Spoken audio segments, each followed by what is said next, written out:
What if I were to suggest that you play a key role in the awakening world? And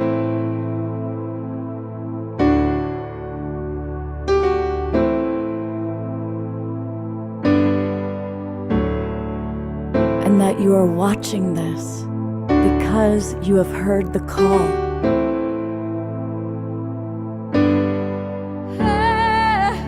We can start right now by opening our hearts and minds.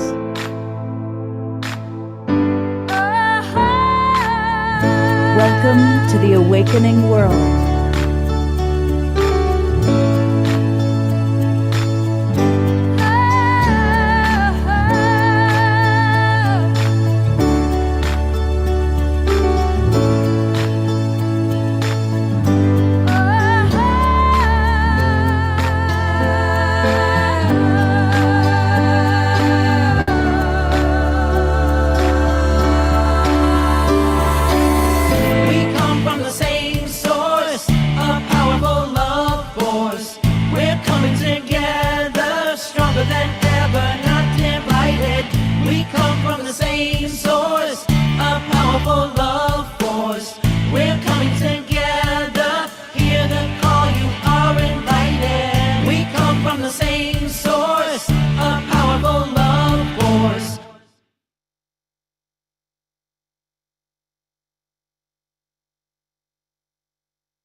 Good evening, everybody, and welcome to the Awakening World.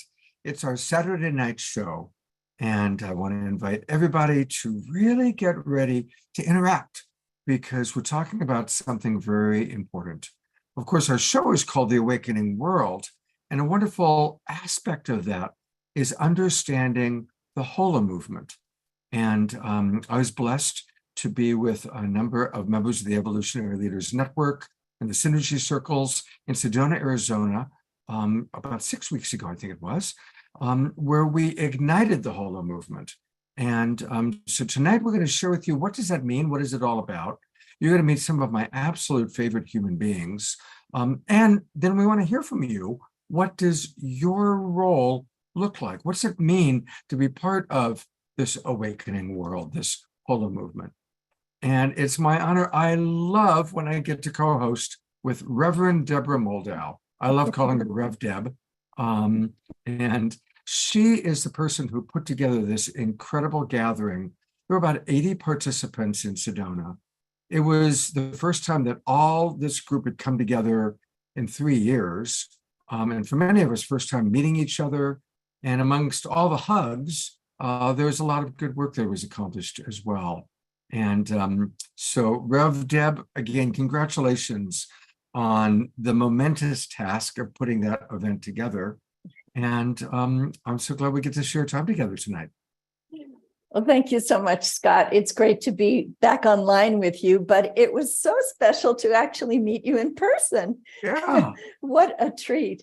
And oh my goodness, especially after the years of not traveling and not having our usual evolutionary leaders retreats, to be able to see people in person, and a number of people on this show this evening, it was the first time that we actually saw them in person. So that was great. And you give me way too much credit for the gathering. I did have a number of different hats to wear during it, but it was the dream child of Emmanuel Kunzelman. And we had a wonderful host team so that the Source of Synergy Foundation, which is the mother organization for the Evolutionary Leaders Circle, and Purpose Earth, which came out of Unity Earth and the Global Purpose Movement, were the co-hosts. And then we had a wonderful team, including Kurt Johnson, Olivia Hansen, Lawrence Singer, Susan Belchamber, Desiree Hertak, and I just know I'm leaving somebody out, Diane Williams, of course. Anyway, if I left somebody out, I'll come back to it. But it was a group effort, and that's what the HoloMovement is about, right? It's like the Uber group effort. it's people really, really were drawn to come to it because it's what all of our work has been about. It's what our hopes and dreams are all pointing to, that there is actually an evolutionary impulse that is leading us all to want to step up to a different level of consciousness for all humanity that is in service to the earth, to all life, and to one another. So this is the movement of the awakening world for the Global Peace Tribe. So I think we're in the right place. Absolutely. Well, I want to let everybody know, if you're watching on Facebook, and thank you to John and Summer Raymer with the Sign Network. They get us out, Deborah, to over 150 Facebook groups and pages. So the majority of the people watching will be on Facebook. We also are on Alan Steinfeld's YouTube channel. We're on Steve Farrell's Humanities Team channel. So people are watching in many different ways. And if you are watching us in one of those ways, that's wonderful. And we want to invite you to come on into the Zoom room. In fact, I want to invite you to join the Global Peace Tribe. And it's really easy to do that. Just go to globalpeacetribe.com, globalpeacetribe.com. You can learn all about us and all about the different shows that we do. And then click register for the new season. And when you click register for the new season, it'll take you to our registration page. And we do 3 or 4 shows every week. And every show is filled with inspiration, filled with wonderful presenters like the ones you're going to meet tonight. So, for example, on Wednesday night, we had a fascinating show all about mixing authentic spirituality with politics. And in addition to all the people you see there, we also heard from Marianne Williamson, who sent us a pair of beautiful videos. Here's tonight's show. What is your role in the HoloMovement? And we're going to not only hear from our guest presenters about that, but we're going to hear from you, the audience. What is your role? And we're going to talk about that quite a bit. So come on into the Zoom room where we can directly connect with you. That's where we can chat with you and perhaps even put some of you on camera tonight. And then tomorrow for the Sacred Sunday show, it's all about tools for redignifying love. Isn't that an interesting expression? That comes from my guest, Ari. We're also going to hear from Sri Ram. And as always, our beloved Omashar is here to play music. We're going to have 2 musical numbers from Omashar tonight. We're also going to hear tonight live from Claire and Mark Dubois. They are with us. And they're going to speak in just a few minutes. And Zenka Caro is with us. And we love Zenka. We love Claire and Mark too. And so these are some of our in-person presenters tonight. And then we also have some really beautiful video recordings. We're also going to hear from Antoinette live. She's going to join us in a little while. So it's going to be interactive though. And so Rev, Deb, and I are going to ask you to share what does, as you kind of learn about it, as you think about it, well, how are you playing your role in the HoloMovement? It might be your form of professional work. It might be your world service. It might just be your consciousness. It might just be the belief in the oneness of humanity, your love of nature, your love of your family, your children. There's many ways that we are creating this beautiful awakening. And one yes. May we start by answering a question that came up in the chat that I think is critical to people being able to answer what you're asking them. So Laura in the chat asked, what the heck is the HoloMovement? So maybe we should just speak briefly to that. Yeah. While people are ruminating a little bit on how they're feeling this evolutionary pull. You go first. What is the HoloMovement? Okay. So the HoloMovement it's a big word, and it actually comes from physicist David Bohm. And what he meant by that was huge. It was how reality manifests from the implicate or inner order to the explicit, where everything we can see and experience with our senses takes place. But you don't really have to understand physics to get the concept of the HoloMovement the way we're using it. So think of the word holistic as being the start of that word. Wholeness, oneness, unity, all life in its beautiful web that makes up this conscious planet that we live on. The HoloMovement is everyone and every way that we are experiencing the call of the new consciousness to step into service to something way greater than ourselves and to help build an awakening world, a world that is filled with love and compassion and that spirit of family. We're all family, all of humanity, and our brothers and sisters who have four legs or feathers, you know, even the trees and the plants. And oh, I love my garden here in Mexico that's behind me. So we're all part of this in whatever we're doing to make our own contribution. And it can be a very personal contribution, like the way you raise your children, or it could be a grand scale contribution, like some of our evolutionary leaders and the movements that they've started, such as Unity Earth or Humanities Team or the Upshift Movement or the Earthwise Center that we'll hear about later from Annalise Smithman. There's so much that's happening, but we don't know it. We don't know about one another, and we have no way to connect yet. And that's the purpose of the HoloMovement. Beautiful, beautifully stated. And so we are going to want to hear from some of you about how you relate to it. In a moment, we're going to play a video from our beloved Kristen Hoffman with many other contributing to make it happen. And I think you'll find that very inspiring.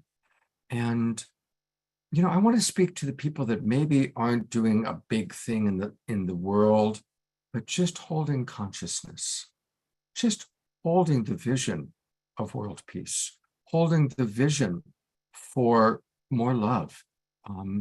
Because ultimately, when we love well, and love is compassionately understanding and caring for each other, that to me is the greatest contribution to the HoloMovement. So it doesn't have to be a big epic thing, but it can just be the consciousness in which you're living your life. Thank you, Scott. And you know, already we're getting some wonderful messages. I'm going to read just a couple of them, and then we'll get to the video, and then we'll get to Mark and Claire. Reverend Jeffrey writes, holographic is how we are all one, that the whole is within the parts. Example, the proton has all the information of the entire universe within it, which means you too are connected to the whole universe. Thank you for that, Reverend Jeffrey. Read what Susan Bloomquist is doing. Do you want to read that one? Sure. She says we're ready to launch the Sunny Therm climate stable technology. The rock battery emits temperatures between 60 and 98 degrees. So if the temperature outside is lower or higher, the inside temperature is stabilized. And this durable, simple, inexpensive technology requires no input of fuel. The Sunny Therm solar collectors do the work. So that's the kind of visionary project that can make a difference in this world. Carol Craig writes, I love Rev Deb's enthusiasm and the way she's explaining the HoloMovement. By the way, it's holo, like whole, as opposed to hollow. We are whole, we aren't hollow. So, and you know, Sylvia, just one word, interconnection, interconnection. Yes. All right, Rev Deb, tell us about this beautiful video that we're about to see from our beloved Kristen Hoffman. I know that everybody on this awakening world, everyone in the Global Peace Tribe knows Kristen Hoffman, and what an amazing channel she is for beauty and truth. And every note that she sings seems to convey a higher frequency. So she took on the daunting task of creating an anthem for the HoloMovement. And the video, she also produced the video with the help of Emmanuel Kunzelman and producers David Bryan and Rhiannon Catalyst. And I defy you all to watch it without it bringing a tear to your eyes. So let's take a look.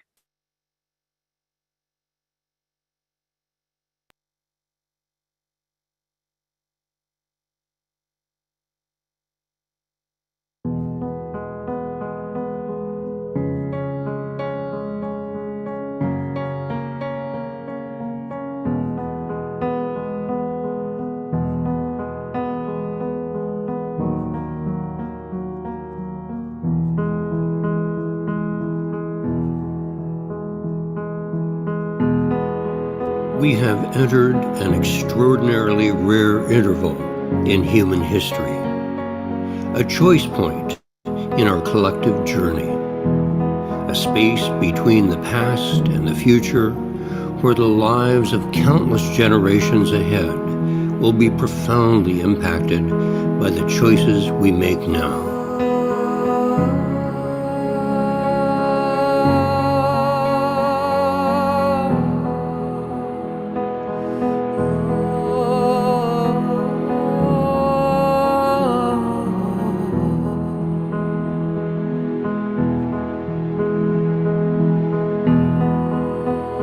I believe it is both subtle and large,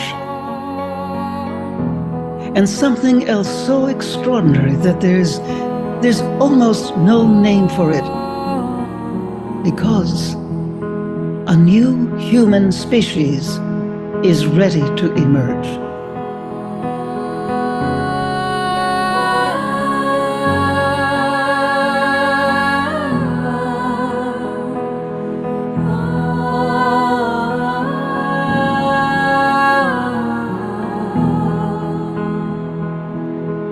Participation in this transformation involves collective attention and communication on a planetary scale.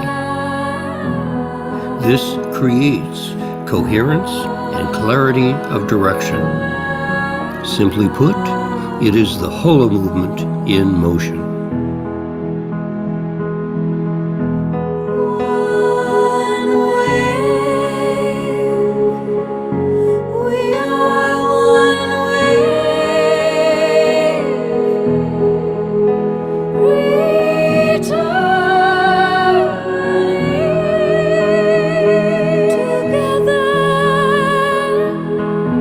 It is the great universal source itself, herself, ourselves. It says it is time to wake up now. It is time to do and be what you were born to do and be.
The moment her voice first comes in, that's when the tears come for me. When you first hear her voice coming in, it's like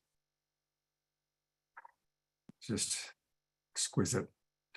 What's it like for you, Rev Deb, when you watch that video? And of course, you've watched it many times now. What stands out for you? Starting with the voices of Dwayne Elgin and Jean Houston. Mm. They are among our treasured elders of the Evolutionary Leaders Circle. And Kristen chose to invite them to read passages from the book, The HoloMovement, to dive into the spirit of this video. And it always moves me to hear them, both of them. Dwayne Elgin with his deep care for the earth and his book and his project, Choosing Earth. And then Jean Houston, who is like, and Dwayne was with us in Sedona, which is just amazing that he came with us and gave from his heart to be there. And then Jean Houston, who is just an oracle of the HoloMovement. And she's actually, her spotlight is in my chapter, which is on collective purpose. So I know that the book, The HoloMovement, was also an inspiration for Kristen when she was putting this together. So that's the first thing that strikes me, because that's the hallway through which you enter into these beautiful images of life, just life abundant. And we sit in our houses, in our boxes, and in our cars. And we are so disconnected from that web of life, like no people ever have been before us. So I love the way the anthem just brings you into so many beautiful expressions of life, all kinds and all across the planet. And I'd love to hear what some other people think about it too. And please put your feelings in the chat. And I'm going to put a link to the HoloMovement book. It's called Embracing the HoloMovement is the title of the book. The HoloMovement, Embracing Our Collective Purpose to Unite Humanity. Beautiful. And, you're right. Most of humanity is disconnected from nature. But we have two people that we're about to bring on board who are very connected to nature. And they have done a marvelous job of that. And they're two of my favorite human beings. Mark and Claire Dubois are with us. And Claire's been on the show before, but Mark, this is his first time. So Mark is a virgin to the awakening world here. But welcome, both of you. And what a joy it was to be with you both in Sedona and then recently in Nevada City. And Rev Deb, what would you like to say about Mark and Claire as way of introduction? Well, first of all, I want to say that it was an incredible joy to meet you two in person. They're both members of the Evolutionary Leaders Circle, and that means that over the last couple of years, I've known them online. And so my first impression is that Mark is really, really tall. But really, it's just a joy to be with you. And it is perfect that you two are following Kristen's beautiful video, because I know you are both, it's part of your connection as the beautiful, loving couple that you are, that it's almost like nature forms the Trinity with the two of you. So I'm going to read a little bit of your bio so that people know where you come from. So I'm going to start with Mark. And Mark says, through the years of evolution since his youth, a threatened river, its canyon, and all its life transformed his relationship with all life, gifting him a passion and love for life. Mark's devotion and calling have long been how to support and catalyze our great global emergence, which is exactly what we're talking about tonight, reminding and inspiring humanity of the magnitude of who we truly are when operating from love and connectedness. As co-international coordinator for Earth Day 1990 and 2000, his team collaborated with thousands of groups in 184 countries outside the US, co-creating the world's largest grassroots environmental event with 200 million people actively participating. And Mark has worked with the Pachamama Alliance. I know you're all familiar with the work of Lynn Twist, with their Global Awakening initiatives, and he's coordinated organizational alliances and youth liaison. And 4 years ago, I remember that, to implement Pachamama's vision for flourishing sustainability, social justice and equity, and spiritual fulfillment. He co-founded the International Rivers Network and other organizations here. Rivers, canyons, and nature are his true home for refuge and renewal. And Mark is based in Nevada City, California, with his wife, Claire, whom we're about to meet as well. And they perpetually explore how best to contribute to humanity's great awakening. Now, Claire is an earth-loving social entrepreneur and inspirational teacher. And I realize I'm reading the old bio and not the new one that you just sent me. So I would like to get this right. So I'm going to look for the new bio, but it might take me a minute. Oh dear, I thought I was so prepared. Okay.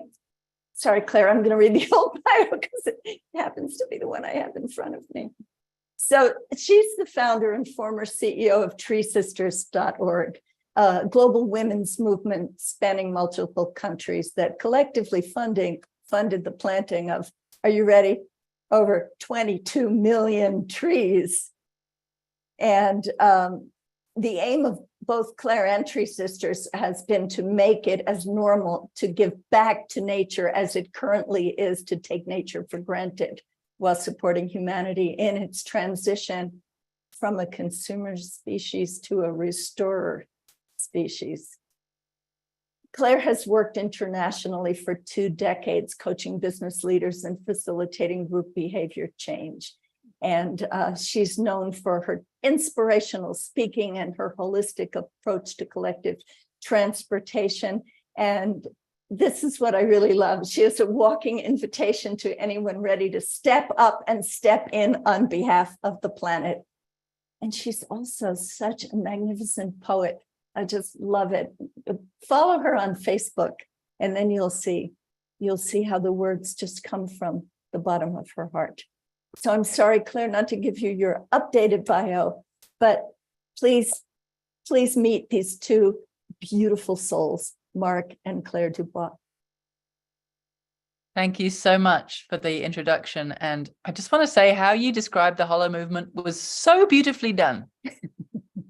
I'm just so glad that you got all of that out of you in the sentence structures that you did, because it made perfect sense and was absolutely beautiful.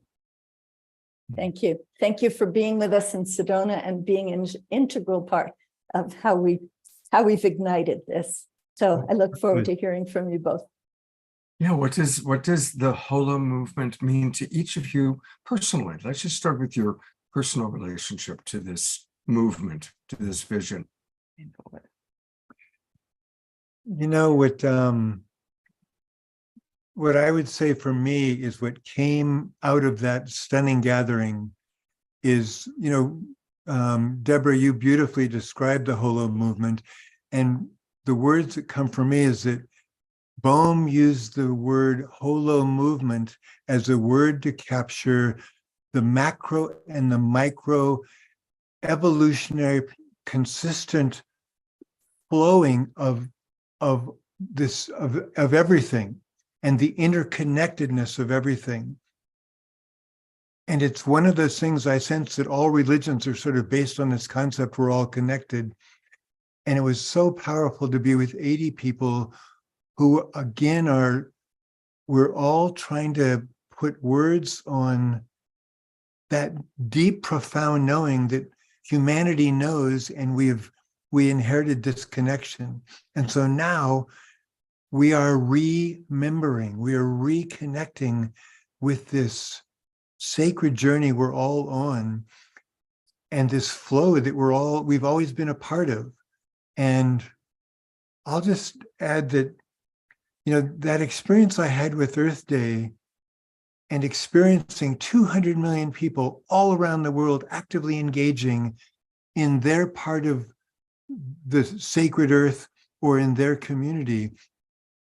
To me, the HoloMovement, Earth Day was around the environmental realms of it. And HoloMovement is capturing, as you beautifully said earlier, Scott, this from individuals living lives in more love and more integrity, to choosing to take on some of the most daunting challenges we have, and humanity turning all of those challenges now into opportunities. And we're in the middle of that. And as Deborah said, as we learn to see each other, we get to remember and relax into trusting that this unfolding is all around us and we're all a part of it. So, Claire. What he said. When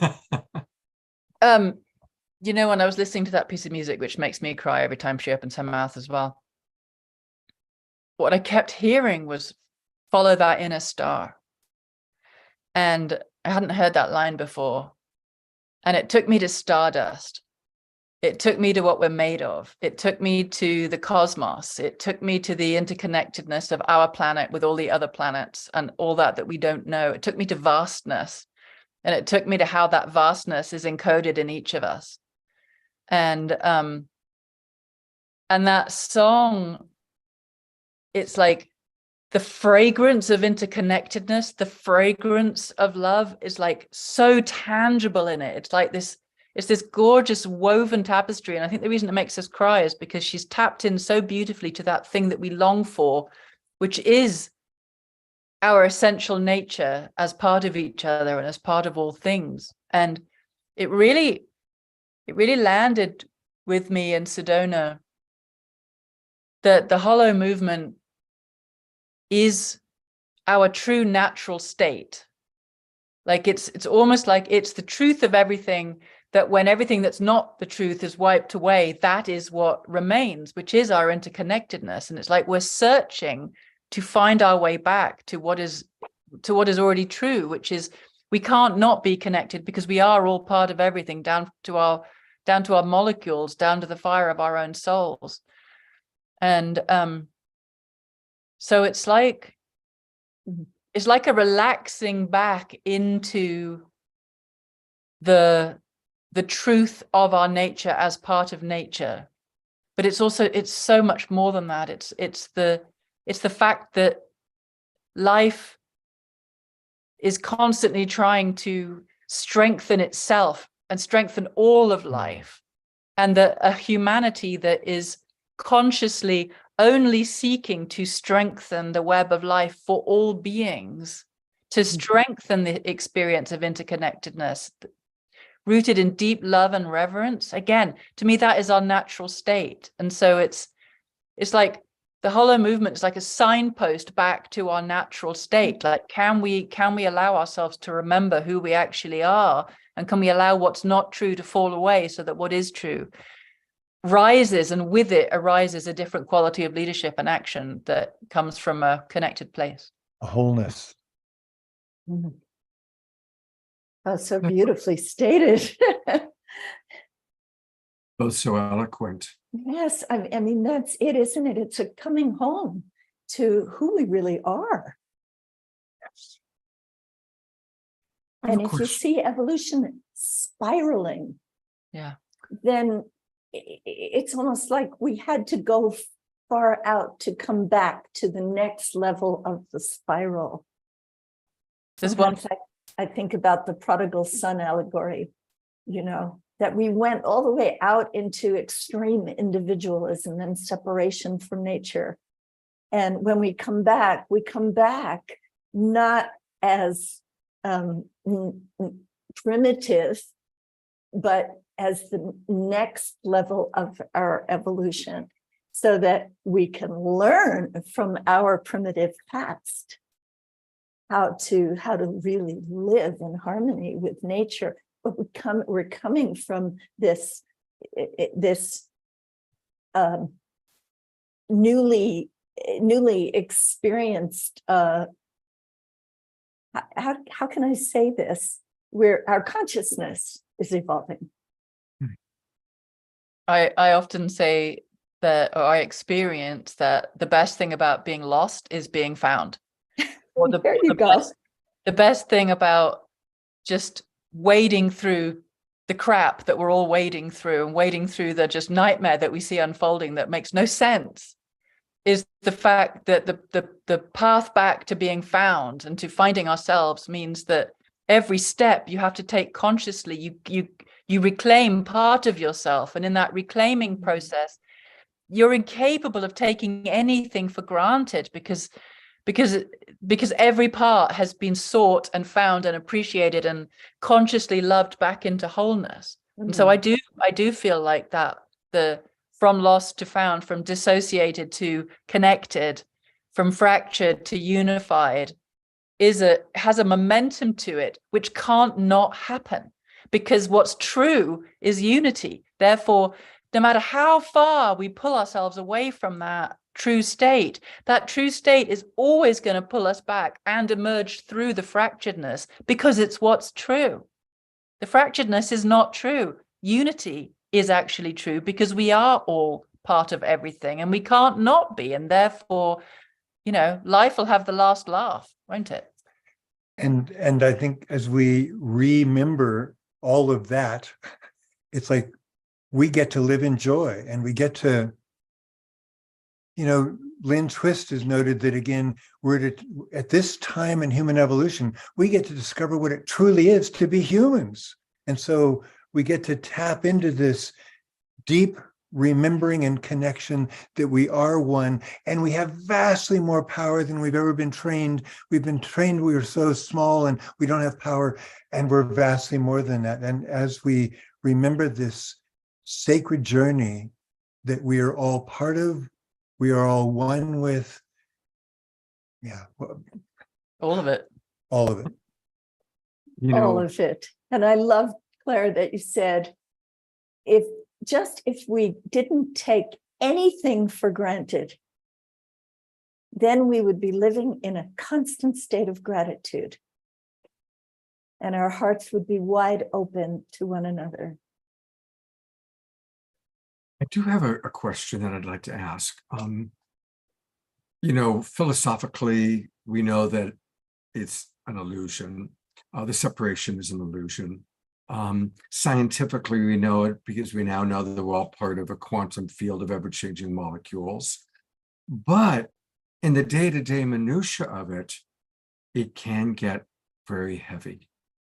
And so for those who might be watching that really are struggling to believe in humanity coming back together, and are maybe struggling in the circumstances of their lives, do either of you have a thought or even a practice for yourself when you're hitting despair or even disillusionment? Well, I mean, I left my organization last year because of severe burnout. And, part of my burnout was I had been running the desecration of our planet through my nervous system for decades, because that was my version of being intimate with nature. And I didn't know how not to do that. And it's been an incredibly difficult process of how do I connect with nature when nature is being so harmed? How do I allow myself to feel fully without just feeling the pain? And so I've been deep in that inquiry around how do I heal myself without just going completely offline into la la land and becoming one of those people that I've despaired with, who pretends like nothing's wrong. So it's like, I think the first thing to acknowledge, like, this is a conundrum. Like, we're in a seriously large conundrum, and Barbara Marx Hubbard, who I just will love forever. I bumped into her on an airplane, and she was asleep, and I was crying because I'd just driven through Colorado, and for 5 hours I hadn't seen a single tree that wasn't dead or dying, and I was just in total despair. And eventually she woke up, and she grabbed my hand across the aisle, and she was like, "Claire, you're here." And I'm like, "Barbara, you're awake, thank God." And she was like, "What's wrong?" And I was like, I can't hack it. I can't deal with this. And she said, "Claire," with those eyes like staring straight at me, "Claire, you have to find your intimacy with the evolutionary impulse." It was pure Barbara. And in that moment, I got this total transmission of there is a vast intelligence that's holding the whole thing of which we are part. There is a huge wave that is carrying us through an evolutionary process. And my old spiritual teacher, who would say, trying to understand the workings of the universe with your mind is like trying to empty an ocean into a bucket using a spoon. And those two things like got me through. I was just like, okay, like my ego is taking this completely personally because I'm wedded to every living thing on this planet, but every living thing on this planet is also part of this continuum of energy. And I have no actual comprehension of the multidimensionality of our existence, of how this world is fluxing through time. Like I can do an absolute number on myself with my mind, or I can focus on what is living, what is thriving, what is beautiful. And I think focusing on beauty is a profoundly healing gateway, stabilizing gateway, whether it's music or a flower or a hummingbird or the gesture of kindness, or, you know, tuning yourself to the frequency of the world that you want to experience as emerging is what Mark would call a through line. It's like a through line through the chaos of the rapids that we're in. It's like life isn't ultimately cruel and destructive. Life is consistently trying to evolve more life. Therefore, what do I want to hook my consciousness to? The destruction and desecration of everything, or the emergence of pure beauty and love and what human beings can be? Well, in order to do the latter, I need to find my own heart, and I need to find my own appreciation for beauty. And when I do that, then I can log on to the beauty of everything around me and hold on to that. And that's how I do it. I hold on to that, and I try and move myself through the world oriented to beauty, not in denial about what's going on.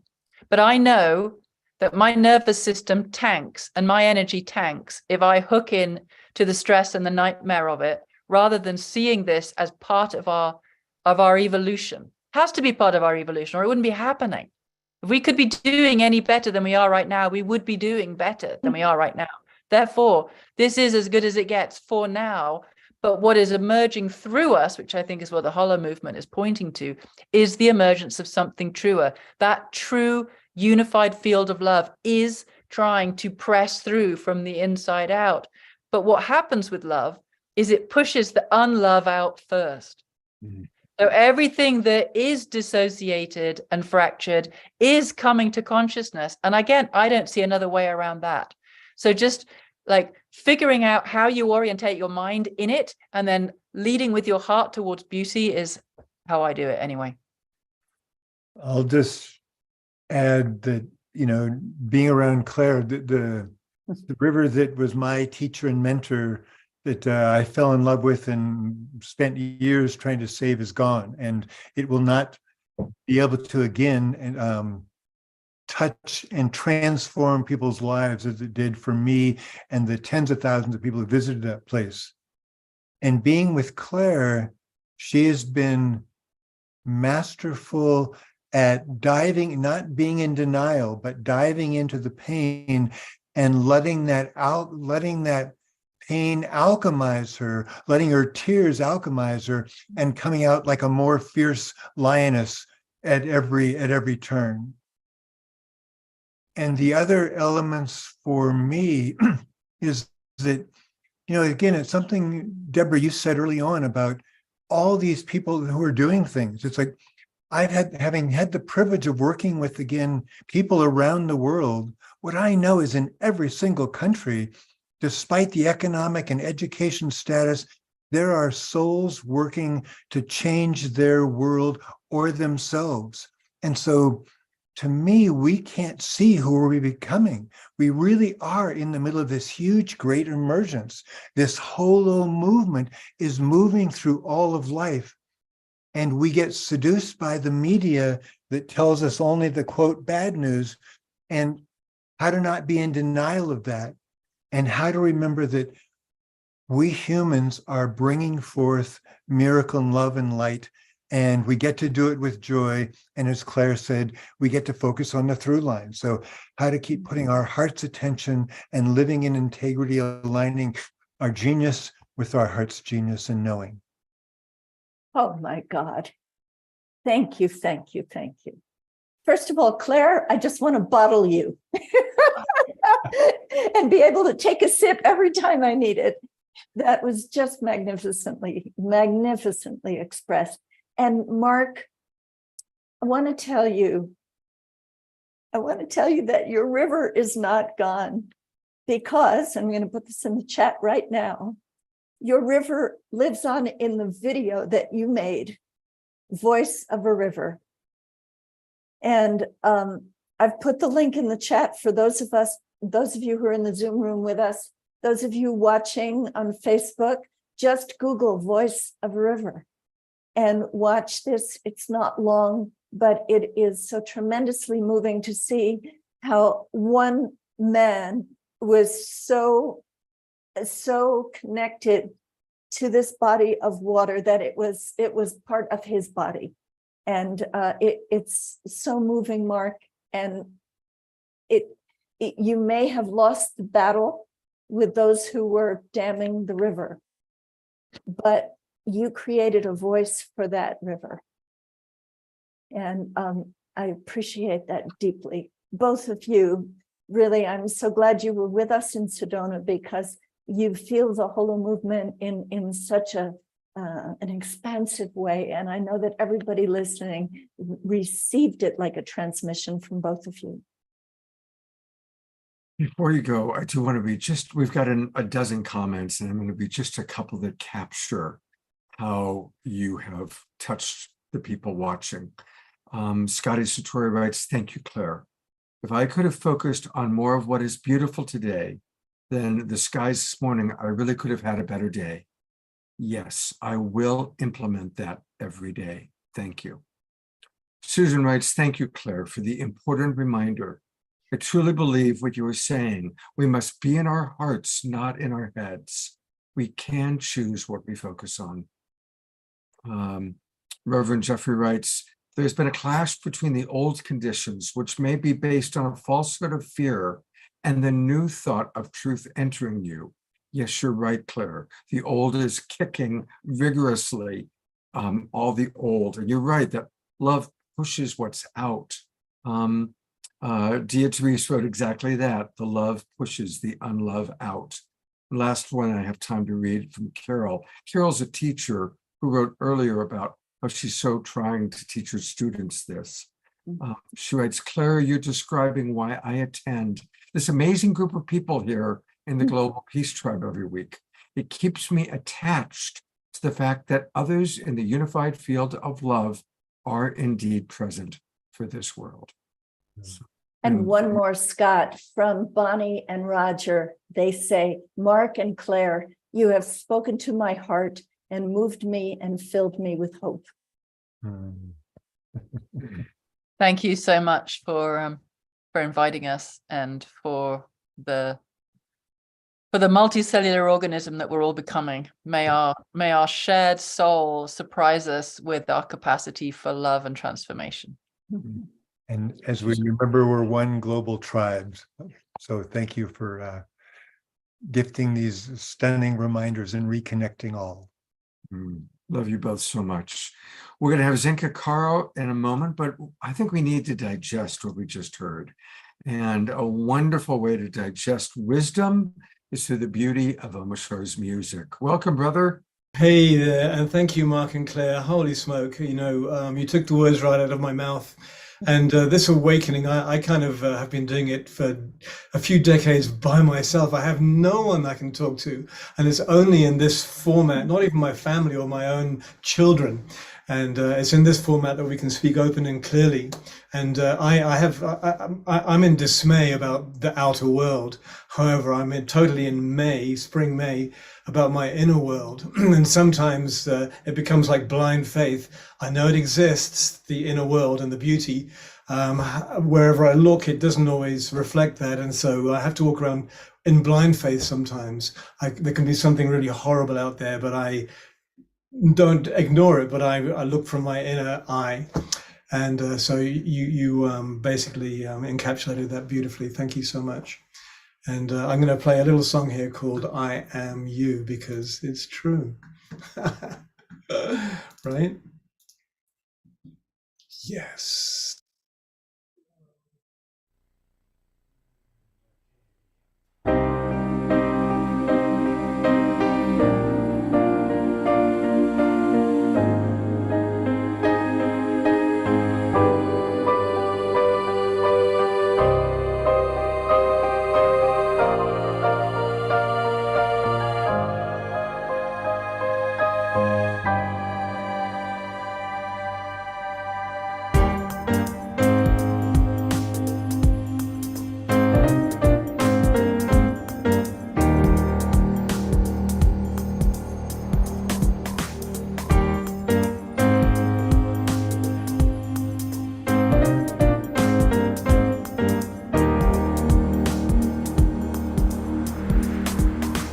I am you, though we seem to come from different skies. And what is true is the light that shines right through your eyes. Yes, we are here and now, and it's time to leave the past behind. So take me by the hand, let us walk across this sacred land. Okay, Jeffrey. I am you, though we seem to come from different skies. What is true is the light that shines right through your eyes. I'll sail away with you across the universe. We'll fly on eagle's wings, and you know we'll cry with gratitude. Remember, you're always divinely connected. Our spirits, our bodies are being resurrected. The love in your hearts will lift you up, and I'll come along and fill your cup. I am you, though we seem to come from different skies. And what is true is the light that shines right through your eyes. 1,000 sunny days describes the joy I feel. I'll walk 1,000,000 miles, 'cause you know we'll see the truth revealed, and we will remember we're always divinely connected. The spirits, our bodies are being resurrected. The love in your hearts will lift you up, and I'll come along and fill your cup.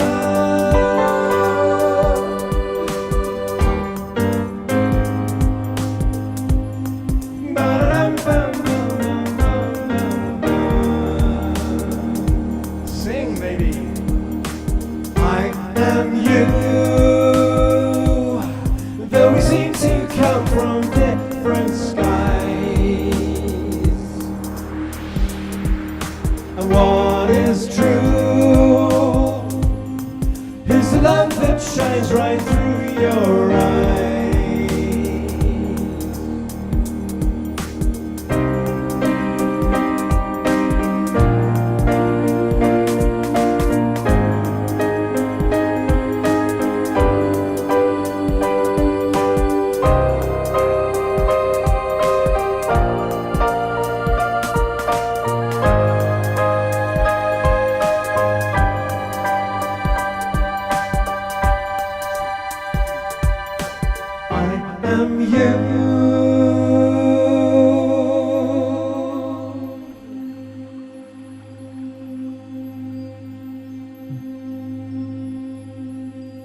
It's all twinkle, beloved, beautiful Omashar, because we are Omashar, and Omashar is us. And we are grateful, very, very grateful. Thank you so much. How fun we are. Beautiful, thank you. Well, speaking of fun, somebody that we're about to bring on is all about fun. She is raising consciousness in so many incredible ways. I had the blessing to stay with her for a few days when I was in Sedona. And I watched there's like this constant flow, Deborah, of people coming through Zenka's house.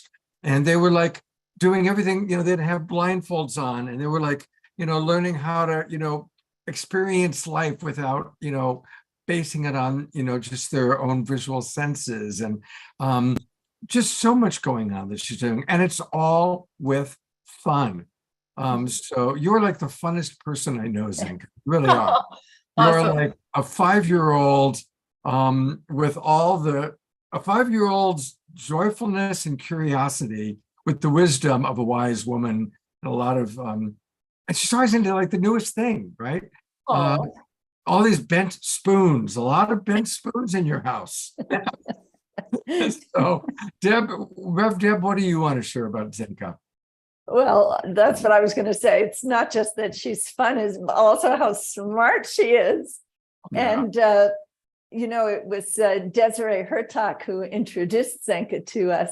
And she kept telling me, you have to meet this woman, and she's going to open her house to host a party for us when we're doing our gathering in Sedona, and she's going to be on the tech track. I was like, what, really?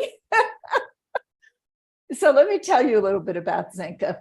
Zenka Caro is founder of LightNet, which is a citizen science research platform and search engine for consciousness. Did you get that? She's a futurist and strategist focused on scaling global consciousness. She's an expert in mind-matter interaction, including spoon bending and contact ham radio research. And she's been working in the frontier of technology for more than 20 years, even though she looks really young. And she's been running software development companies. Zenka is a very inspirational speaker, I can attest to that, and an expert in whole systems thinking, human-centered design, and augmented reality. Her nonprofit LightNet tracks miracles, looks for patterns, and invites the world to join in. And you can see all of that at lightnet.org. Welcome, Zenka. Thank you for being with us this evening. Thank you so much, Deb. It's great to be with you, and it's great to be with all of you that are here tonight watching in the various different channels that you're watching at the very different times that you're watching, because you guys are all part of the HoloMovement. The HoloMovement is this aha moment, is this curiosity to say, like Claire and Mark talked about, there's a truth that's stronger than anything else. And it's the love we have for each other. And it's this strange paradox that we're individuals, but we're one thing at the same time. And it's looking for all the opportunities of how that can expand on the earth through everything, like Scott said, through everything you guys are doing, whether it's like singing as you take a walk in the morning, or whether it's like Deb organizing this massive conference with different leaders coming in to think about what's next. So I want to talk a little bit about what the HoloMovement means, and I want to talk about a couple examples, and I want to talk about my contribution as well, which is how we can move this forward into a practical sense. One of the things that you guys were asking about is like, what is, how do we talk about the HoloMovement? What is it? And sometimes I think about, someone said this, Marilyn Gawicki yesterday in an interview, she said, oh, the world around you is in the past because it's already been created. It's like, wow. So yeah, like we can see the world from inside out. So your inner state, and you can see this in your immediate life more readily, but it's also happening on a large scale. So this is an inside job, right? Part of this is definitely an inside job, and the way that we are, the way that Scott's a great example of how his presence and his peacefulness and his joy and his love has created this entire global peace tribe around the world. And that's essentially what we're all doing, right? That's what you're doing by being here. You're creating kind of a domino effect. We can also look at it in an outside in, when you're in those meetings and people are fighting, you're in those like organizations or whatever it is where there is definitely disagreement going on. Well, I had this experience where I was doing a listening circle with a small number of people, and I was so blown away by the experience because I was like, wow, everybody's speaking my mind. That guy's speaking that part of my mind. This person is saying that I was scared, and I was. And this person, everybody was talking about their own experience, but it was parts of me that were also feeling that way. So sometimes when we are in these sticky situations in life, we've got to remember to have compassion. Because if we are one thing, then it's just part of us, right? That's having that confusion or that friction toward getting more open to receiving more love. And we have all sorts of frictions that. I want to talk about Claire and Mark's statement that yes, if we turn off the TVs, and my research has found out, we are awakening, you guys. This is happening. Like everything is, if you look at the trends, you look at the Reddits, all our movement is building, and it's building faster and faster. You look at these Reddit sites, veganism and meditation is like spiking more than Disney, right? It's like, you go look at spiritually awakened, this is what's happening. We're almost there, you guys. So there's some temper tantrums happening. But if we step back and really look at the numbers, we can rest assured that this is a wave that's filling the world. And I will also say that, when I studied awakening, I found that people awaken through tragedy and injury, like predominantly. And then we awaken through maybe movies and other things. So this, we talk, you guys, oh, the world's messed up and it's tragedy, but that's the blessing that awakens everything else, right? So there is a blessing. There's a silver lining in the confusion that might be happening. And I always say that the world is getting better if you step back again. I mean, women can go to college now. Like, isn't that like automatically a better world that we're living in now than we ever have? So when you get nervous about how things are going, look on the bright side, because it's getting better and better. So when we think about the HoloMovement, we think about our inner, like trying to create a wave of like inner love and peace and excitement and everything and hope.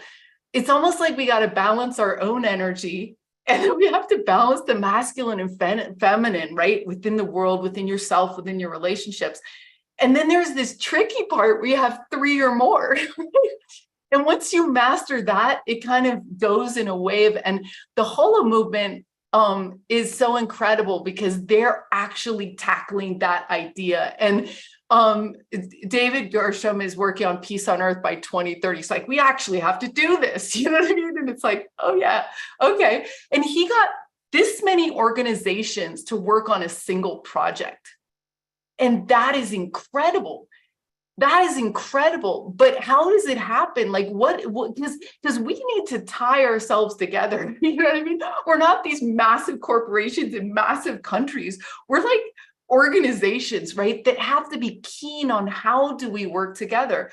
And that was one of the things that I noticed in the HoloMovement conference that Deb organized. Was I walked into that conference and suddenly I felt the unity within that. People were kind to each other. They were loving. And it was almost like that cup that we saw on the first slide. It's like they had already filled their cup. They were already healed and happy and whole, and they had extra to run over on everybody else.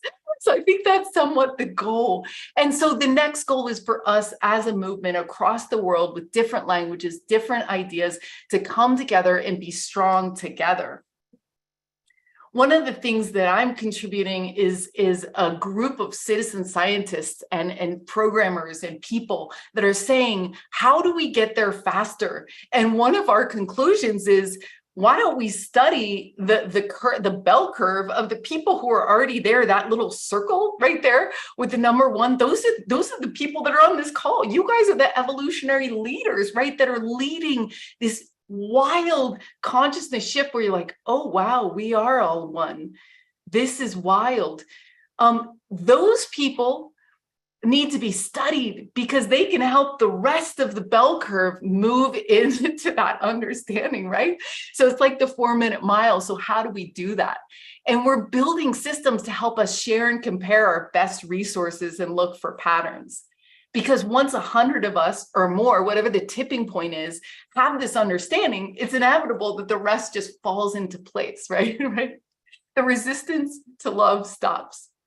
So stories are what really changed the world, and we encourage all of you to tell the stories that have changed your life and changed your understanding of the way we are, and as a group, as a HoloMovement. That's really the key. And it's important to bank our wisdom, and it's also important to experience, right, what it means to feel unified, like I did in that conference where we all felt like, yeah, we're on the same page. Because consciousness, you guys, cannot be left out. It is fundamental to everything that we experience in this world. When we did the rice experiment, it was like hate was rotting and love was not rotting. So it's like, we know that consciousness is the elephant in the room today, right? And so, you know, one of the cool things about the HoloMovement conference is they had an entire group of people who were not at the conference that were holding the field for us while we were in the conference. That's science, you guys. That's not wishful thinking. That is real science. So when you're doing that meditation or taking that walk, and when you're being in gratitude with the woman at the cash register, that matters. It actually adds up. And I hope that as a movement, we start to organize our best resources better. And I hope we invite the world into these experiences.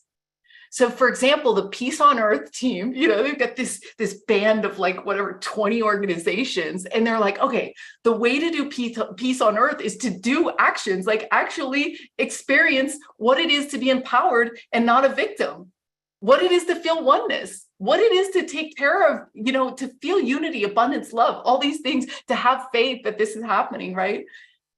And so this is really great because they're doing it in these Peace on Earth zones around the world, and they're actually practicing. So if they have like these people that participate in this actually have to practice something that empowers themselves, right? It's like, what is it, right? Actually. So when we get software like LightNet and other software, it's how do we take these stories of empowerment and how do we organize our best resources, and how do we invite more people to also become empowered or feel love or be abundant? And, you know, at LightNet, we take finding your purpose seriously, and we want to map those things because a lot of you on this call have found your purpose, and that really is the joy factor, the love factor, the fun factor that makes everything else in life fall together in this mission. And we were talking about this at a lunch afterwards, the HoloMovement. They're like, we have to make this joyful. That's really the most important part. And it's true, because when you're in joy, that's when the synchronicities happen. That's when the like red carpet goes out, right? That's when you meet people and all the synchronicities happen. And then you care about taking care of your body, and you make money because you're in your purpose, and you figure out your special abilities. So anyway, I'll just close by thanking everyone again for being part of this mindset. The HoloMovement is a mindset. It's an aha moment, it's an understanding, and it's also the urge to get your fingers dirty and be like, I can be in a room where I don't agree with everyone, and I can know that we're close to building an orchestra of different instruments playing a beautiful, beautiful song that will carry across the world. Wow. I want to encourage everybody to join LightNet, her organization. We're going to do another show together in a couple of weeks, but go to lightnet.org. Now, many of us do Light Touch, so maybe do Light Touch while you're going to LightNet. And she's got really cool stuff here. And there we are. And she's on Global Peace Tribe and Portal to Ascension and Conscious Awakening Network and Alan Steinfeld's New Realities. We all are catching the wave of Zenka Caro and the good news that you have. And you really combine your scientific understanding with your absolute beautiful, optimistic understanding that things are really happening in wonderful ways. So everybody come play with Zenka. And thank you so much, Zenka, for acknowledging what we called the A-team. That came from the term away team, of the people who were not with us in Sedona, but either had wanted to be there and circumstances kept them away, or for some other reason were not able to join us. They had a WhatsApp group and they shared about all that they were doing to hold us in their hearts and in their consciousness, in their prayers. And we had people who were singing for us every day. And I love that you said, this is science, this makes a difference, because that acknowledges that every single member of the Global Peace Tribe is making a difference. Just with your presence here this evening and from week to week, gathering and supporting with your hearts all of the incredible presenters that come on here. Thank you, Zenka, for the amazing work that you're doing. I loved information. It's the new oil. Does that mean we have to get off that too? Yeah. Thanks everyone for being here tonight. You guys that are listening today, you guys are the leaders. So yeah, shine your bright light, because that's what the world is waiting for. They just want to step into a better story, and you guys are telling the better story. You're living the better story. You're being the better story. And so yeah. What a light you are. LightNet is perfect. Thanks.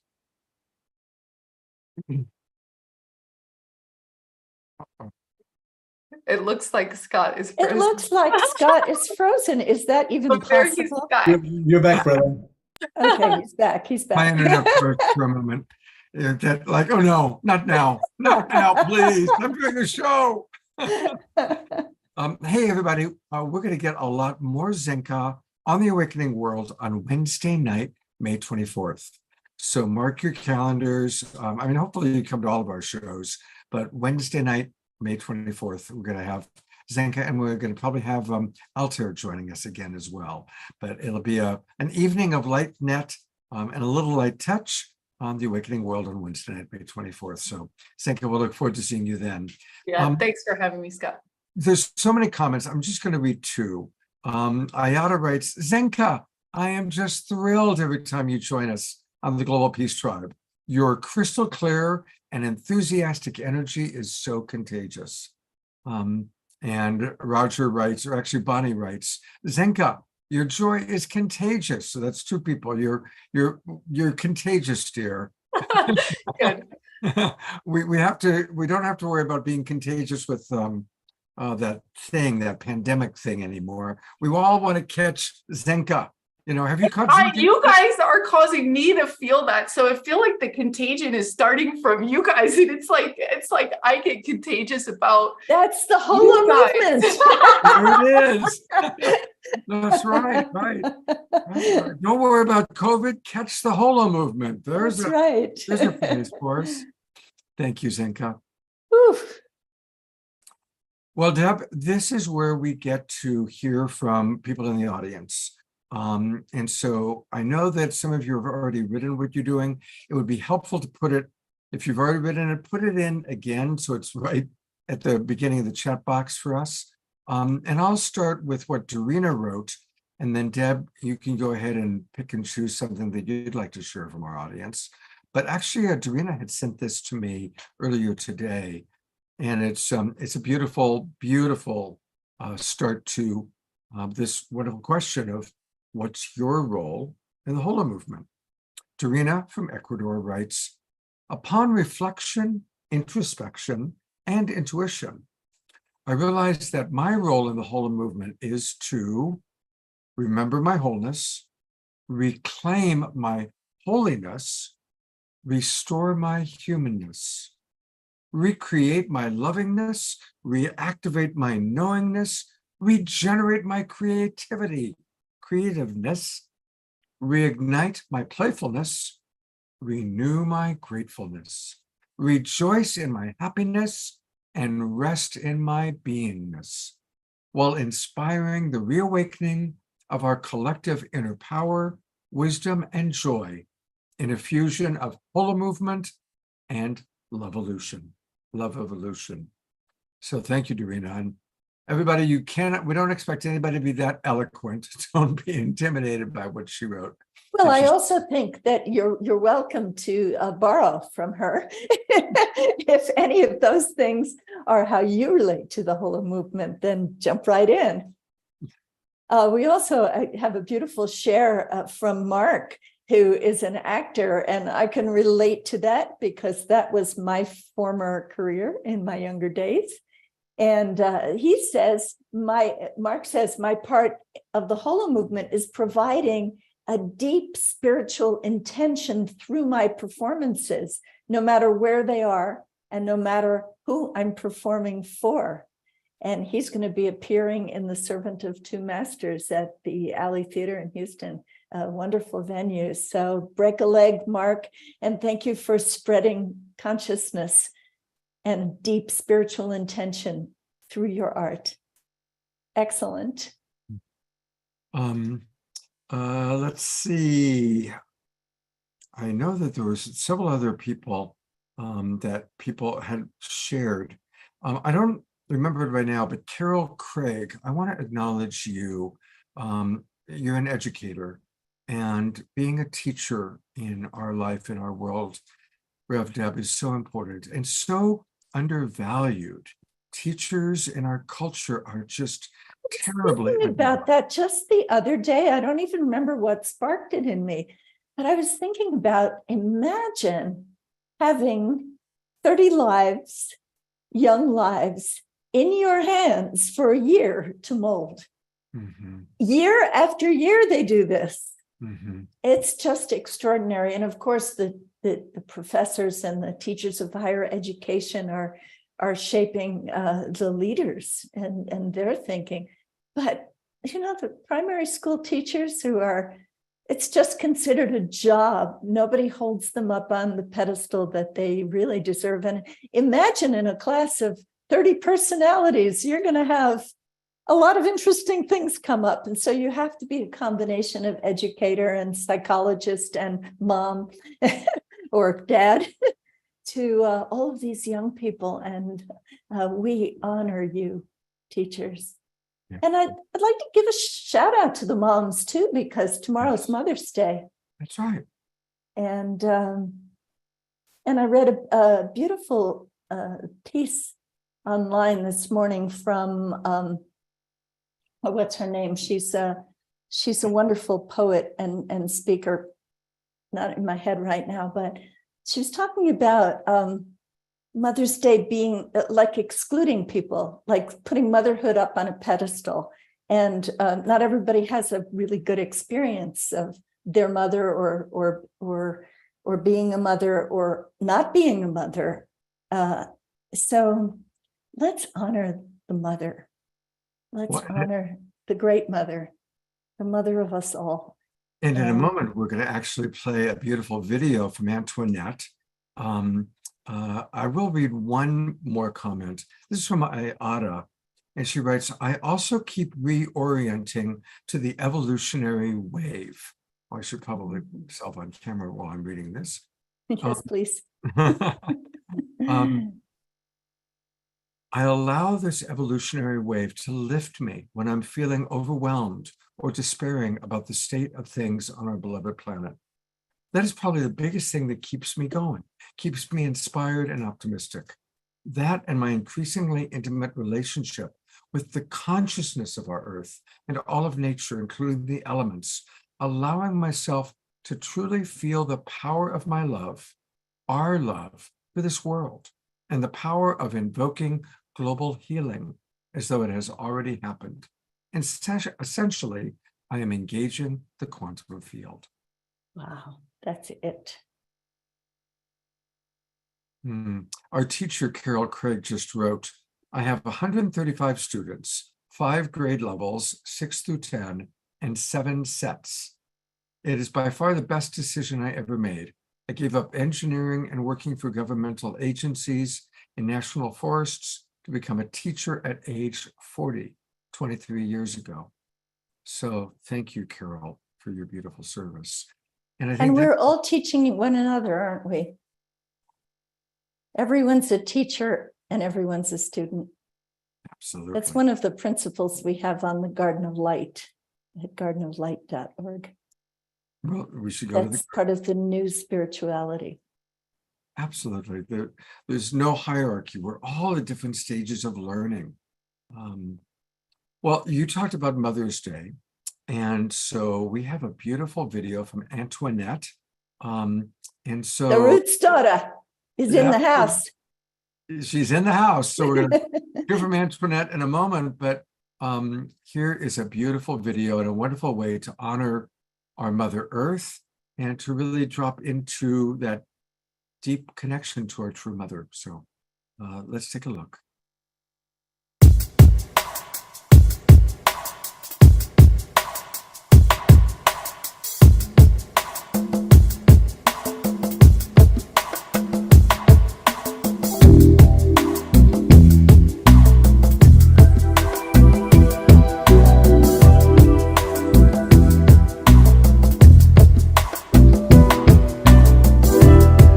I am your local universe mother spirit. I am the feminine divine, the universe spirit, Shekinah, Shakti, the creative mother spirit, the divine minister, and the Holy Spirit. I am the giver of the breath of life. I am omnipresent in this universe, and you actually live in me.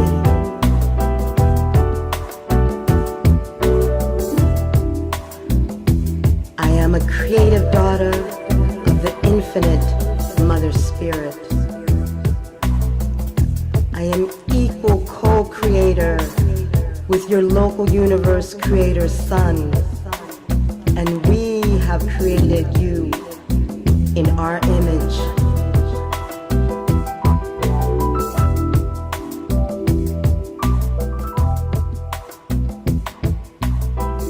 I am the spirit of Mother Earth and Mother Nature.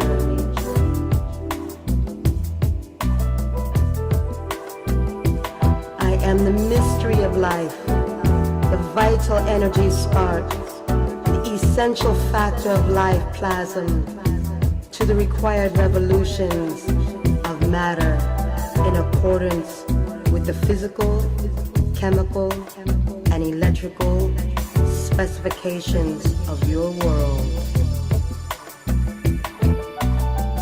I am the cause of purposeful organic evolution and reproduction. I am the source of all life on your planet, vegetable, animal, and human. I am the inherent endowment of mammalian mother love, maternal instincts, and the bestower of mind, animal and human.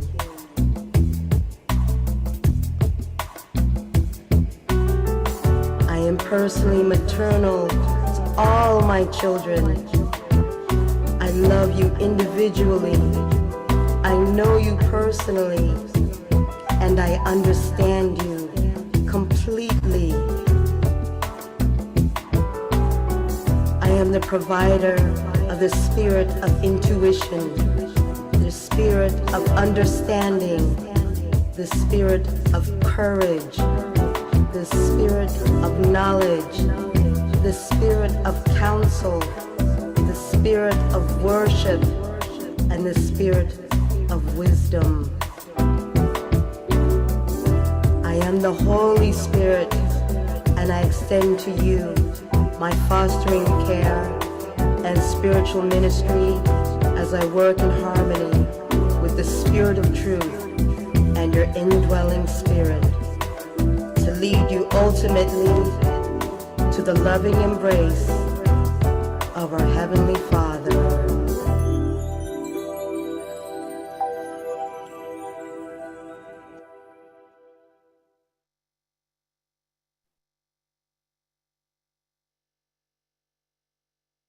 I can't hear you.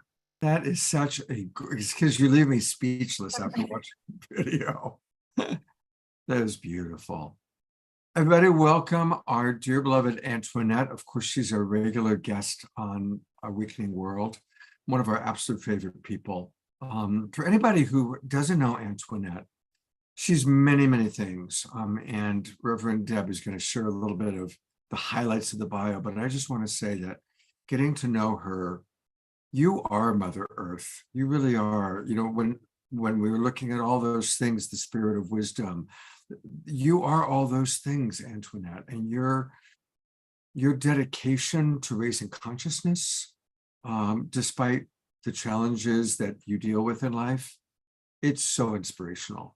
And just like being in nature is inspiring, anytime I'm in your presence, I'm inspired. So thank you for joining us. Thank you, Scott, for having me. Antoinette she is an amazing force of nature.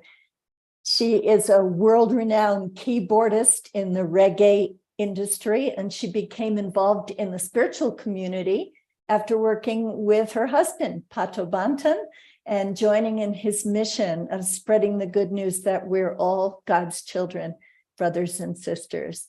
And she's the leader of her own group as well, the Roots Daughter Collective, which is an internationally renowned artists all coming together. And they performed recently at the LA Convergence, and they just raised the roof. And Antoinette is also a key organizer for Stand Up for Justice, which comes from a spiritual approach to creating the beloved community in line with the teachings of Dr. Martin Luther King Jr.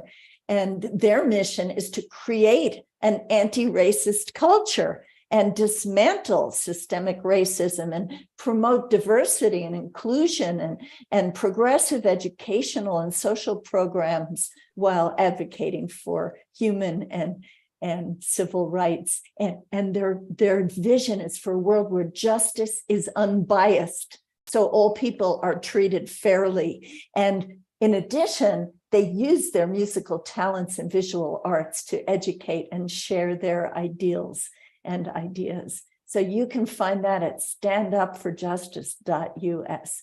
So Antoinette is a woman of many talents, and we're delighted to have her here, and also to have had her at the gathering in Sedona for the HoloMovement, because she really brings an important perspective to what we're trying to do together in the world that we're trying to co-create. So welcome, Antoinette Roots Daughter.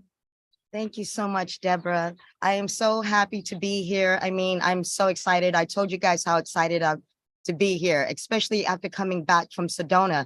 So lots happened since Sedona. You know, it's like we ignited the HoloMovement, and then I went on tour right away, and we just hit the road. But one of the wonderful things that had happened after the LA Convergence, everything started to unfold. All of the synchronicities that Zenke had mentioned all started to appear. The first thing that I noticed was when we went to the Lake Shrine, you know, so thank you, Scott, for telling us to go there. Because once I started to see what was happening, and I got that message about the mother, about Paramahansa Yoga, and about his his dream that he had, a vision had came to him, and he said, and it came in the form of a woman that said, if you had created this place that was open with an open heart, that she would bless that place. And that was at the same time when we took the people out to visit the land on Edentia. At the same time, all the water that was all over the land, that was a miracle. When they told me that my car was underneath the water, I was not bummed out. I was not stressed. I was not like upset, like, oh my God, what the hell happened to my car? Like my car. I was like, what? Did you say underwater? Did you say that my car is underwater in California, you know, on the land that is so dry and that is so dead? You know, when you would sit there and think that no miracles could possibly ever happen in this world, there is a shift that is happening in this universe. Every person that I have asked ever since we left Sedona, I asked them, did you guys notice that anything has changed? Do you feel like there's a shift in the universe? Do you feel like there's an awakening? Do you feel like, you know, what is happening are part of? Every single person I asked said yes, especially women. So as I started to follow this journey and just following what's happening, the whole drive that we did all the way up to the North Coast, and I missed you, Scott, but I was running into some of our Global Peace tribe all the way up. I could see all of the burn that had happened, you know, from the fires. Remember from all those, you know, all the fires that we have had. Did you see all the regrowth all up in Sebastopol, all around Lake County, all around the redwoods? And it's like, it was so beautiful and it's so green. Even some of the trees that were burned, all the life that started coming back. You know, you would never even thought that California had all those fires before. So when we had the other people that came back down, all the synchronicity after you had the Ascension Expo, when they came out to visit, that was another synchronicity because they said it has to burn in order for it to grow again. That is something that I did not know as an environmentalist. You know, these are the things that I started learning. So all the people that started being put in my path about learning about why we have to save the mother. Thank you, Annalise. You know, it's like she said, write a song for the mother, write a song about loving the mother. So I'm working all these loving the mother songs. We love the mother, we heal this planet, we heal ourselves. We have to heal this planet so we can heal ourselves, because we're at a crossroads. We're at a point at this point right now that so many people, this was the other thing about the whole thing about the shift in consciousness and this awakening. Why are all these women getting sick? Why are all these women getting sick with these serious diagnoses? How am I meeting all these women healers all across? They are lining up in front of me, one by one after the other. You know, it's now coming to a thing. It's like, we have to get back to healing this planet so that way we can get back to healing ourselves. And that's what I learned about the Sedona thing. It was like, the roots doctor wasn't just about getting back to my roots, about my African culture and my Chinese culture. It was also about getting back to my roots, about getting back to grounding, that we're all connected back to the earth. And this is why we need to heal the earth so we can heal ourselves. So as above, so below. Beautifully stated. And people are really resonating with what you're having to say. Ayada just wrote, burning for regrowth is something we are learning from our Indigenous First Nations people. Finally, their voices are being heard. There's so much more that we will be learning from earth-based cultures. Andrew and Connie write, from death comes life, which is what the elders say. And Carol writes, I have a degree in forestry resource management, and fires are integral to a healthy ecosystem. Finally, Laura Chamberlain writes, Antoinette, there are constant shifts going on. Almost every other day, there's another shift. Even our sun is shining a new kind of frequency. You can see the light is more golden, almost shimmering. So it's, you know, like what Zinka said, it's like the more we come together and acknowledge the miracles, acknowledge how life is evolving, the more that we believe. You know, do you remember Peter Pan? Did you ever see the play Peter Pan? And when Tinkerbell gets hurt and we have to get up, and if you believe in fairies, if you believe in, you know, we all applaud and Tinkerbell comes back to life, right? And I always loved that analogy, because it's the more we can believe in the miracle, the more that we can share our miracles, the more we can share our gratitude, it does create that wave of consciousness and inspiration. And that was something that I didn't know about before, because I always assumed that, as we were working towards light and life, not understanding about the unified field, the quantum field, and all the physics and the metaphysics of all these things. And that's why I was so excited. Something was telling me I had to get to Sedona. I was like, I need to get to Sedona. I need to get to Sedona. So I just kept putting it into the universe that I needed to be in Sedona, but I wasn't sure about why I needed to be in Sedona. I just knew that I needed to be in Sedona, and somewhere in there was going to be healing there in Sedona, and if I went to the HoloMovement, I didn't know anything or figure it all out, but it all came together from those pieces that I started to pull together. And then from all that time on the journey, I mean, how do you think I'm even able to survive out here touring the way that I'm touring? My schedule is freaking crazy.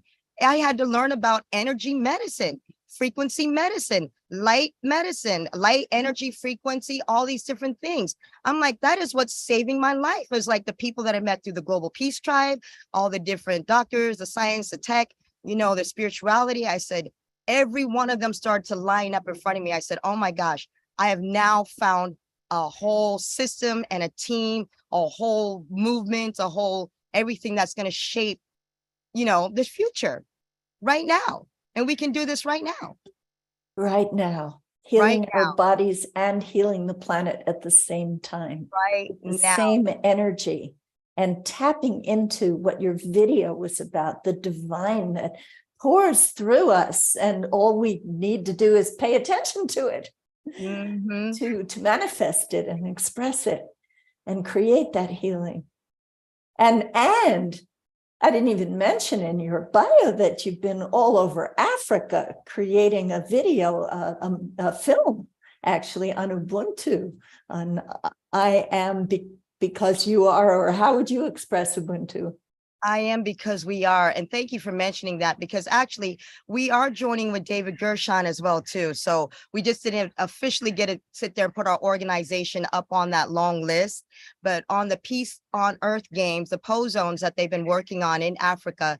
So we've already had our meeting with David Gershon and Miranda.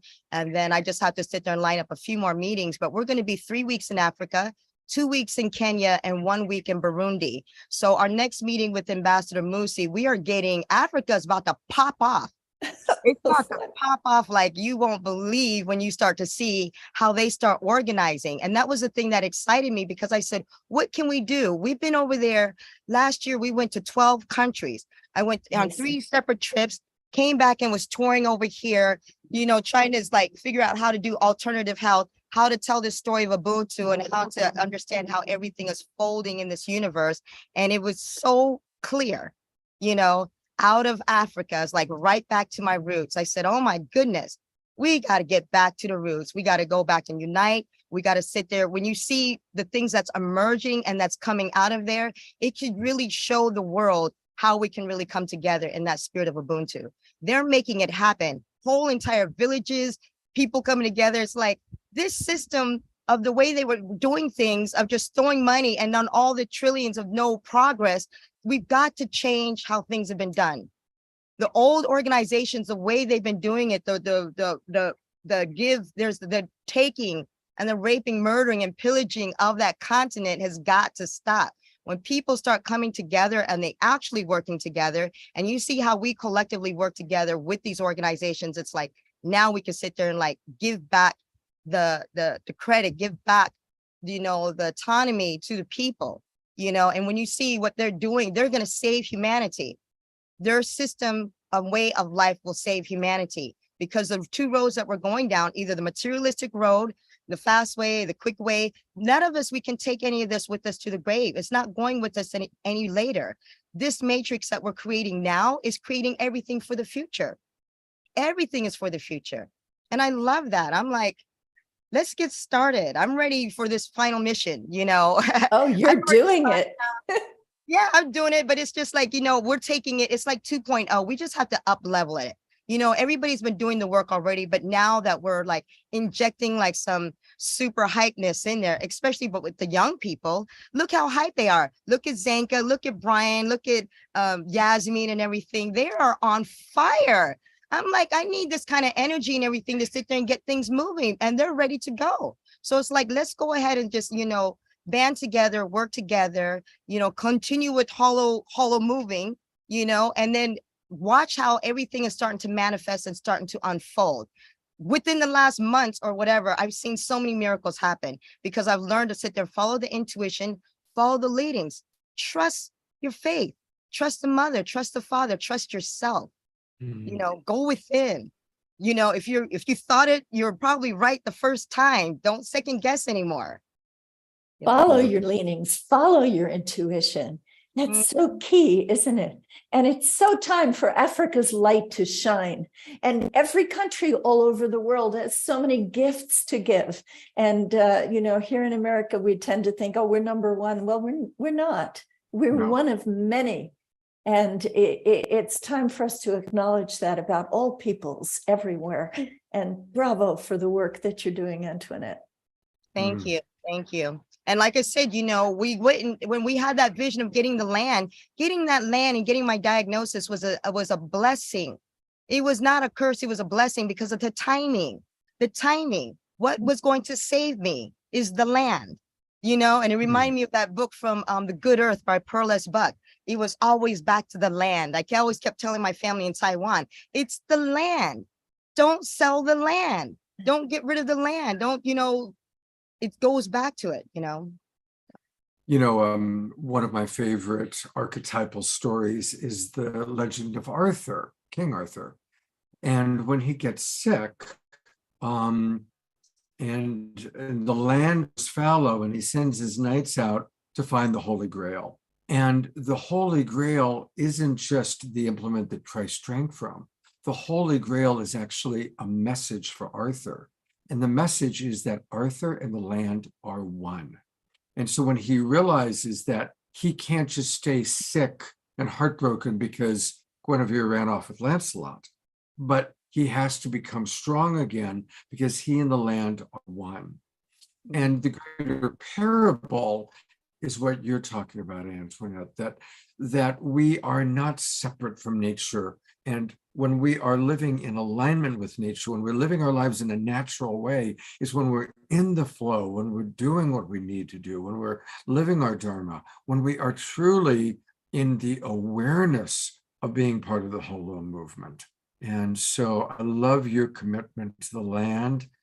And I also love how you embraced your diagnosis. You didn't go, oh, well, now I'm sick and I've got the C word that I've got to deal with. And instead you're out doing more. You're touring, you're doing the HoloMovement, you're doing evolutionary leaders, you're doing so many things. And that's a segue to the video we're about to watch, which is called Heal This World. So tell us a little bit about this video.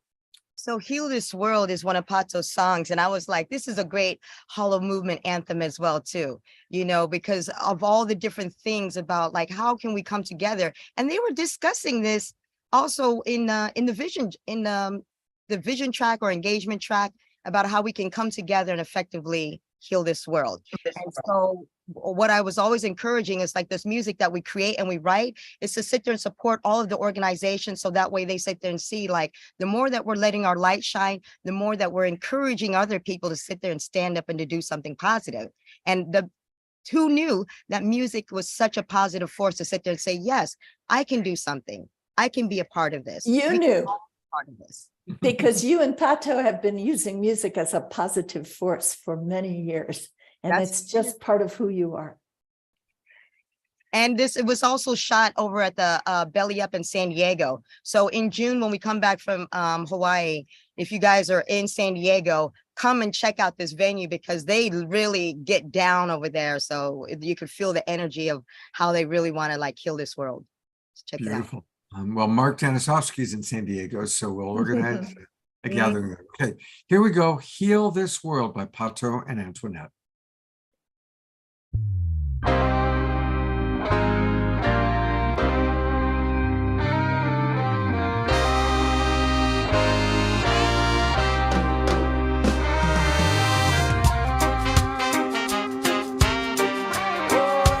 Mr. Pato Bantan, he's a Levi, rising sun. Sure.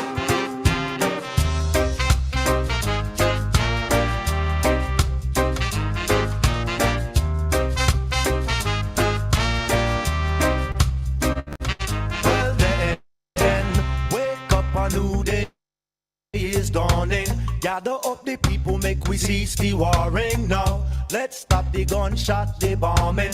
Blood is overflowing and the earth is calling out. Yes, Mama Earth is in a state of emergency. Pollution of the air, the land and seas. The planetary ozone is like a war zone, and it affects us globally. Yes, we need a better infrastructure, renewable energy and agriculture. Plant seeds, give back to nature. We need to do it sooner rather than later. Let's get together now. Let's get together now. Let's get together now and heal this world. Yeah.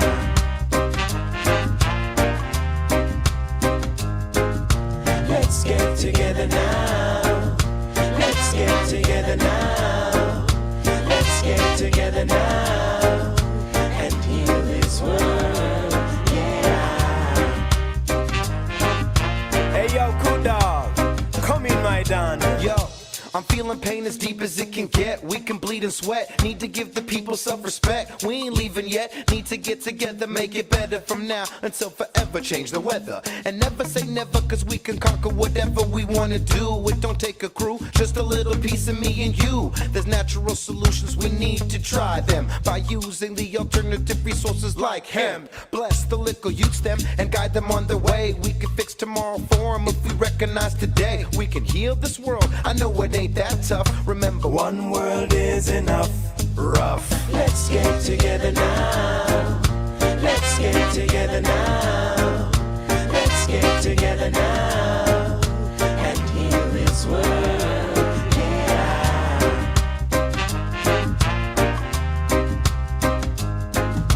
Let's get together now. Let's get together now. Let's get together now and heal this world. Pollution in Colorado is in the spotlight this month, and it's all thanks to a 7-year-old who's trying to get all of us to think about the products we're using. Madhvi Shatur is a 2nd grader at Hackberry Elementary School, and it's because of her passion the governor declared April Plastic and Styrofoam Pollution Awareness Month. The proclamation encourages Coloradans to use something other than plastic or styrofoam products and suggests that people volunteer to pick up trash at least once a year. Calling our school teachers, all Greenpeaceers, all truth preachers, and all peacekeepers, yo. We're sending out an SOS to all international leaders. Now I say, rise up all you fallen soldiers. Stand up, unite, bring down our borders. Bless the youth with food and shelter. Stop the genocide and make life better now. We gotta start with a solid foundation based on worldwide cooperation. That's the only way to change the situation and make it better for the next generation. Join hands cause the time has come. Children of the earth, daughters and sons. No matter who you are or where you're from, creation is one, so love one another. Let's get together now. Let's get together now. Let's get together now and heal this world. Yeah. Yeah, man. Right now. Let's get together now. Let's get together now. Let's get together now and heal this world.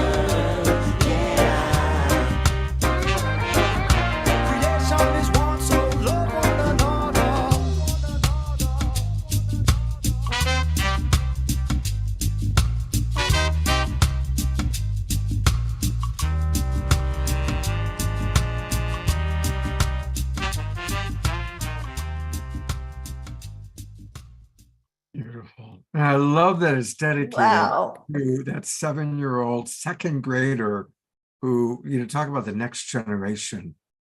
We need to move on, but I want to just remind everybody that Stand Up for Justice is one of our favorite organizations.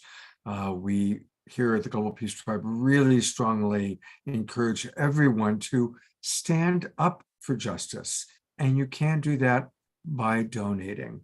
And it's easy. You can donate through Patreon or through PayPal.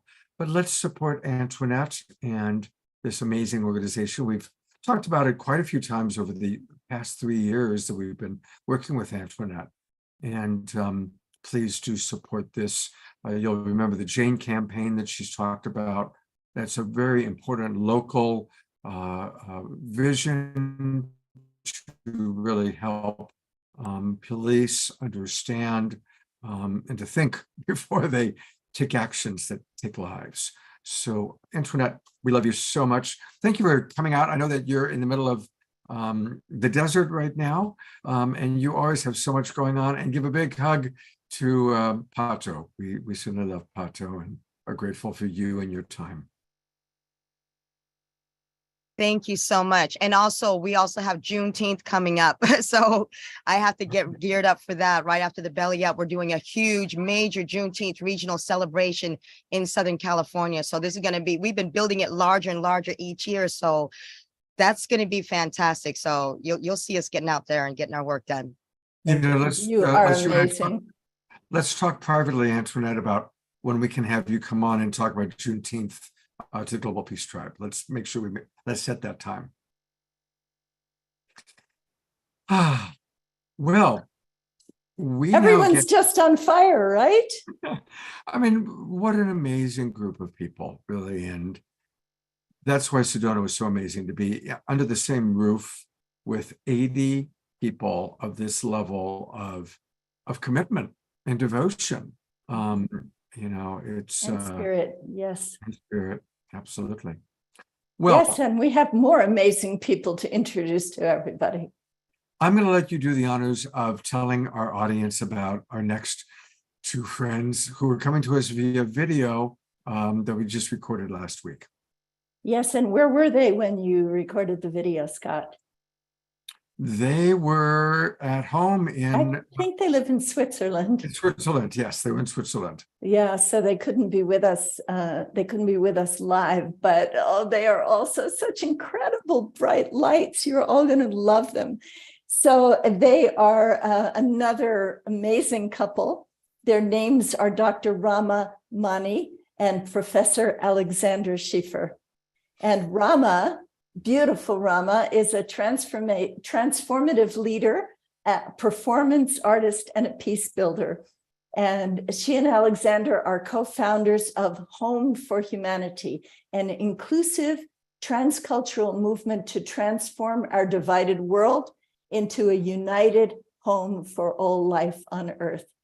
She founded the Theater of Transformation Academy and convened an Enacting Global Transformation Initiative at the University of Oxford to transform the paradigm of power through the power of art and creativity.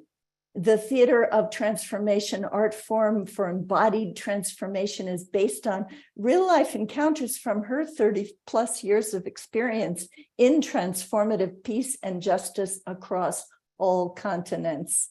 She is another bright light, and so is her husband, Professor Alexander Schiffer. And he is an integral philosopher, an academic activist, a passionate educator, a mystic poet, and he is co-founder of Transform, and that's spelled TRANS4M, the Transform Academy for Integral Transformation in Geneva, as well as Home for Humanity in France. And they are a transformational community of integral world makers. So they are just amazing people. Alexander also believes in the catalytic role of art and culture to heal and renew society, which is always experienced here on the awakening world. So, and these two created a beautiful live theater closing ceremony for us at the event in Sedona that was so inclusive and so beautiful. So let's visit another part of the world with Rama Mani and Alexander Schiffer. Okay. And by the way, you know, I was so impressed with them when I got to know them a little bit that I've invited them. And on June 11th, on our Sacred Sunday show on June 11th, the entire show is going to be all about their work, their creative work. So, and they will be with us live, of course. So This is a wonderful taste of who they are. And then we're going to have a whole 2-hour show with them on Sunday, June 11th. I am so delighted to be with these two beautiful beings that I met when I was in Sedona, Arizona. And it's Alexander Schiffer and his beloved Rama Mani. And they are coming to us from Europe. And so we are going to find out all about what they are doing with Home for Humanity and their connection to the HoloMovement. And I want to say also, you guys led the most beautiful closing ceremony. Nobody wanted it to end, but you gave us a beautiful completion. So thank you for that. Please tell our Awakening World audience all about who you are, what you're doing. We are so happy to be here, and it feels like such a beautiful continuity, Scott, to what we experienced together in the Igniting HoloMovement gathering, celebration to really bring this dream into reality. And for us, it really felt like the highest dream of what led us to join forces some years ago and bring our transformative work, which we had done in interconnected but separate realms and overlapping realms together. It really felt like the highest dream, which at that point was articulated in what we call our Humanity Charter, which was co-drafted by thousands of our change makers from very diverse cultures, ages, backgrounds around the world. It felt like the HoloMovement really was seeing that, that come into being of us coming together to bring to reality this vision of living from a space of the interconnected wholeness of being, and from that space creating an earth civilization for all life, for humanity in unity, to live and embody that. So that's what we felt about that, and that's really what our Home for Humanity movement is about. Yeah, we did find from the very beginning this enormous resonance with the intention of the HoloMovement. It almost felt like homecoming because it was nourishing, I would say, a vision that we are holding also in our own ways through the Home for Humanity movement. And the Home for Humanity movement has grown, Scott, after many, many years of transformative work, literally around the globe, on every continent, working with pioneers of regeneration across all sectors of society, and looking for these embodied places that on the one hand created home for agents of transformation to make their contributions in their own cultures and societies, but on the other hand also came together with a responsibility for our shared Earth home, for our home planet. And so home to home, rather than nation to nation, home to home, each one in his or her own embodied way with the local community, making a holistic contribution to a new paradigm. And bringing that all together is a dream. These different Earth citizens building homes for humanity is a dream and aspiration and work of Home for Humanity. And that what we see on an even larger meta scale happening in the HoloMovement, and that's where we found simply this heart, mind, soul resonance. What's your perspective, being in Europe, about the awakening of consciousness? Are you noticing it just in your own immediate community or the larger realm? What's the report from Europe? Probably we have our pulse more on the heart of Mother Earth than on specifically Europe, because our closest collaborators are in Africa, Asia, Middle East, and of course, those around us. So if we could duck from your question on my side, specifically from the pulse in Europe, and tick into what is the pulse right now of humanity at this point in Mother Earth, it does feel like this yearning to awaken, in that it's almost like a lid has been lifted, which was keeping down the yearning to awaken, and this yearning to reconnect to our fundamental unity, to live our true humanity, which is really what Home for Humanity is in service to, that every one of us has this knowing of our unity, and we've sort of forgotten it or been distracted from it or been kept so busy we couldn't awaken to it. So we feel that coming up. We feel that also very strongly in Europe, but we can feel there's kind of an ambivalence here. There's a lot of awakening, probably similar to what you're seeing in America in the last years. And there's a lot of fear and keeping our heads down and being caught in the rush, the press of what's in the moment. I would so say, Rama, to build on this, I mean, certainly Europe is by no means anywhere close to what once was the European Renaissance, but there is definitely a strike of awakening. We always find, Scott, working around the world, that the big shifts usually don't happen in the center of power, but somewhere in the periphery.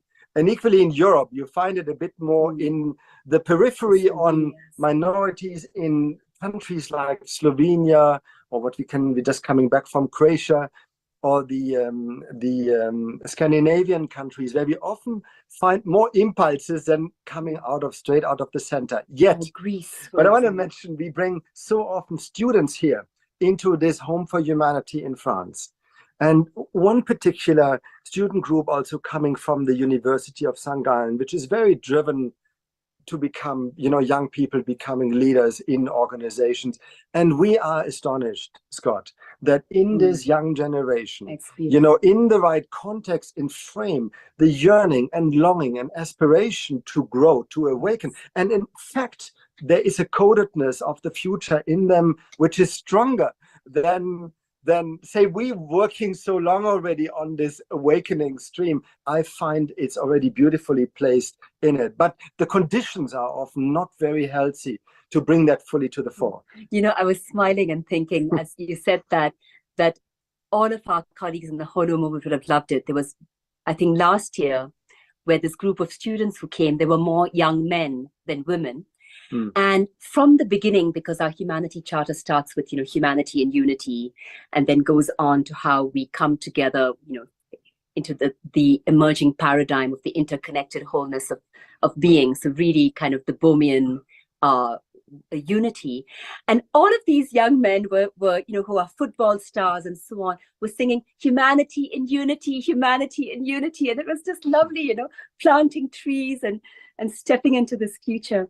But perhaps what we would really like to share as well about what excited us in terms of also the timing of the ignition of the HoloMovement is literally that this year we had this very strong feeling that the Home for Humanity movement had grown during this COVID period. I think all of us in this time are experiencing this acceleration, us finding each other, us finding the spirit that was so alive in the HoloMovement of deep co-creation from the soul and the spirit and embodied co-creation.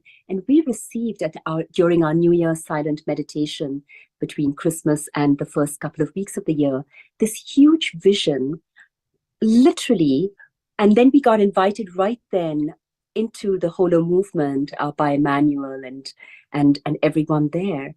Literally, the vision is over the next 7 years that Home for Humanity ignites and invites and convenes a journey around our beloved Earth planet to every country, so that what you're working for, what we are all working for, this global awakening can be of all of us and all of the genius and the gifts, the wisdom, and the suffering and the transformation and the dark nights can be of all of us together, creating together this future. So it's really our big contribution and our commitment is that we will go on this journey, inviting many others. HoloMovement is already a part of it, to join us. But we are committed that for the next 7 years, we are on the road, curating, seeding, listening, honoring, healing, holding, so that this new earth can come into being. My last question for both of you, and it's so wonderful to hear from you and to feel your energy. How have you personally transformed? How is your personal transformation going? I know that's a big question, but you each have like a minute to share your own personal transformation as it relates to our awakening world and the HoloMovement and all of us really coming into connection together. Indeed, I mean, Scott, you asked the whole night question, but to come into it, there is just a deep understanding that a new story is coming through us, and we feel that on a very profound level. And in the work, in the transformative awakening work we've done in the past 30 years, on my side, I felt this enormous urge for higher levels of embodiment, so that this whole new spirit can really land. And out of that came this whole vision of home for humanity. That means what we cannot live, what I can't teach anything that I can't live. So in a way, the awakening process was also one of throwing ourselves in the very heart of embodying the spirit that wants to land, and to make ourselves as transparent as possible in this process where we teach and educate and guide processes, but yet we are in our home part of it, so that out of that, the co-arising of many other embodiments can emerge. I would say that's at the heart of my own transformation, this becoming the journey towards incarnation of what wants to manifest. And I have to give tribute, because I know you are today in Ashland, to Jean Houston, because she always said, what is not visceral, what is not really in your intestines will not shine through and will not be able to radiate and to manifest. So that's at the heart of the process. So maybe picking up on that, so really paying tribute to Jean, who we are honored to have as the co-chair of Home for Humanity. And we see the One Home journey as being really, lifting her social artistry into earth artistry, inviting every earth citizen to come home, as the last Unity Earth theme, to their inner home of who they really are, to the local home of our cultures, our communities, in service of the earth home. And to respond to your question, for me, this year, which then brought us to HoloMovement, the big theme was this complete surrender to Gaia and to the cosmos, and really feeling at this point, it's, yes, my life is in service to the birthing of this new world. And what that requires of us is this being at home, so we can receive this guiding. And to really, it's also a commitment that my awakening can only be fulfilled if it's in service of, this pilgrimage around the earth, so that everyone's awakening, being there to honor their awakening through the pains that our earth is going through, but also through this beautiful renaissance of what we are truly capable of. So it's that this mothering of all these awakenings and a complete surrender to that. I'm so lifted by not just your words, but the knowing that I feel within those words. There's a knowing, as you're sharing, that is inspiring. And how wonderful to meet you both in Sedona and to connect with you. Let it stay. I know we'll stay in close connection. I'd love to have you on the Awakening World again, so our audience can get to know you more fully. And of course, we'll see you in Ibiza next year, and hopefully maybe our paths will be here or there before then. We would love to have you and our beloved Jasmine Bear right here at Home for Humanity. If you get me, you get her too. It would definitely be both. Yeah, so please, Scott, from my side, I want to close by saying this is indeed a standing invitation for you both to come if the winds carry you here. The second thing, it's so powerful because looking into the screen, you see the global and the tribe, and you are the piece in the middle. So that's the embodiment. The other thing that I saw, it's so powerful because there's this sun behind you. Yeah. But in a way, because your head covers the round, you look like Liberty Statue. You see only the rays coming out of you. It's very powerful. Thank you. I have noticed that, but you're the first person to comment on it, so that's beautiful. This is very powerful. Much love It's to so you, good to Paul. meet you again. Thank you so much. And have a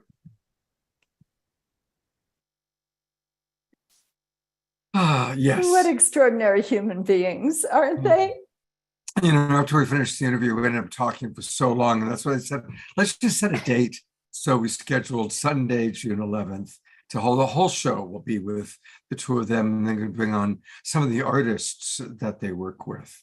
And you kept trying to get them to go to the personal, and they are so, all of these people who are on fire with the HoloMovement, they go right to the global and holding the whole thing. And Rama talked about mothering, which we were speaking about earlier, and they're about to travel all over the world. And we still have more of the world to bring in this evening. That's right. So I'm going to put the spotlight on Dr. Anna Lowe's, but we'll watch her video first. But please go ahead and introduce this wonderful woman to our audience.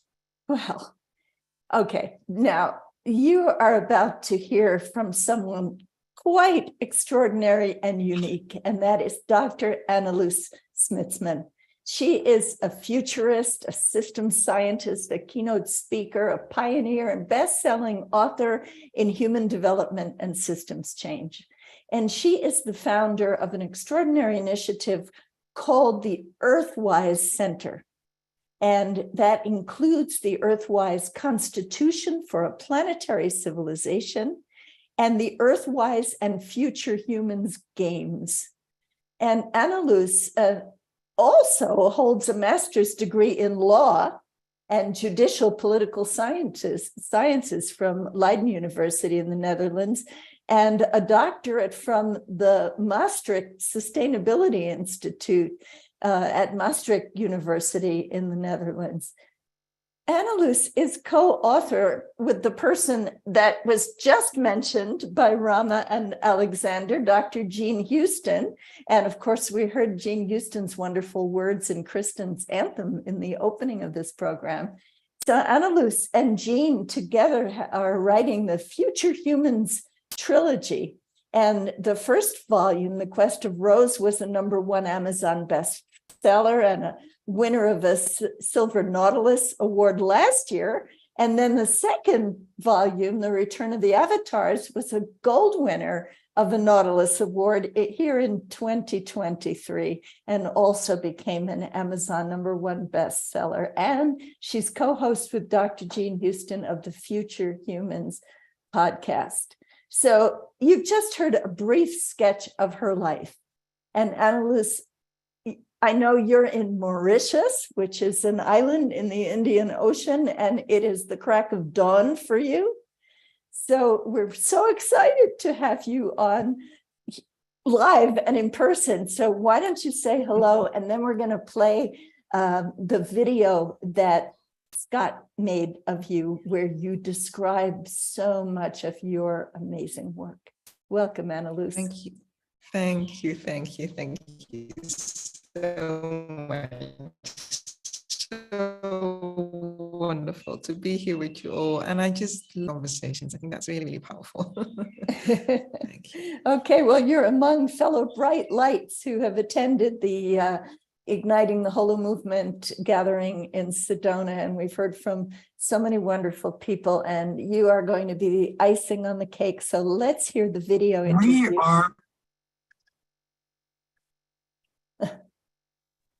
We are with wonderful Rev Deb, who's down in Mexico, and Anna-Luce, who's on a small island off Madagascar. Truly, we are the Global Peace Tribe.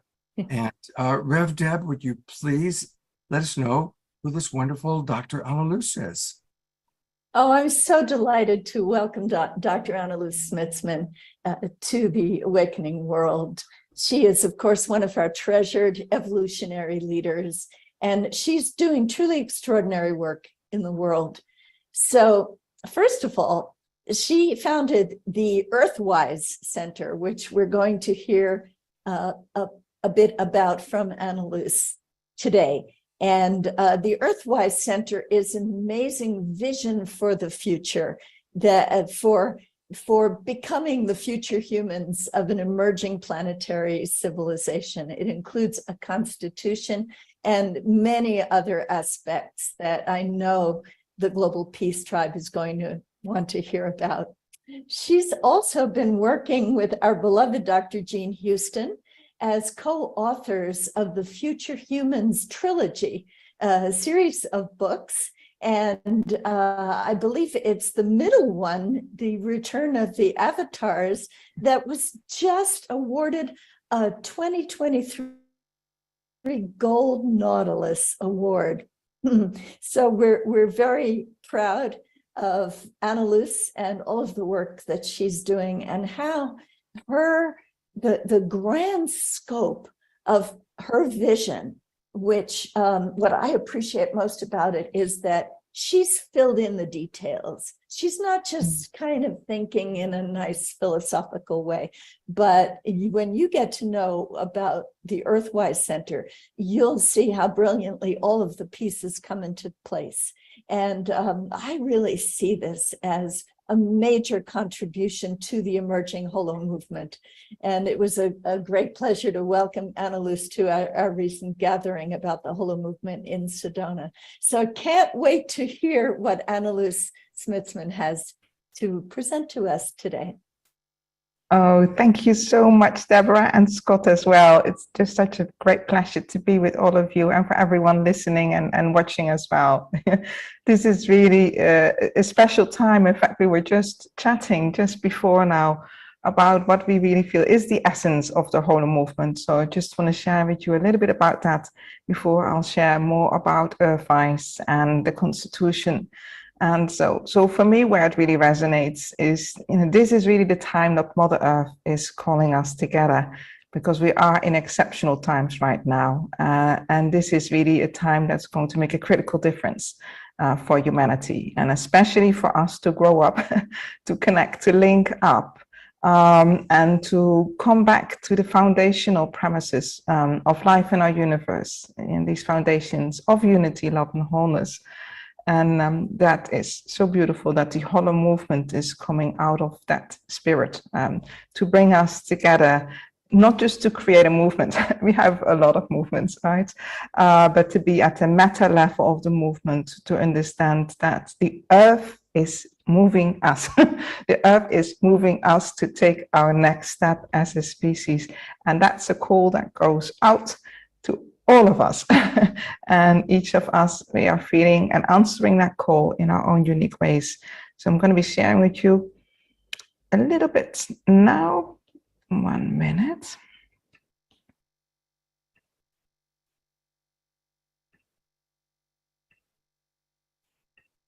Okay, here we go.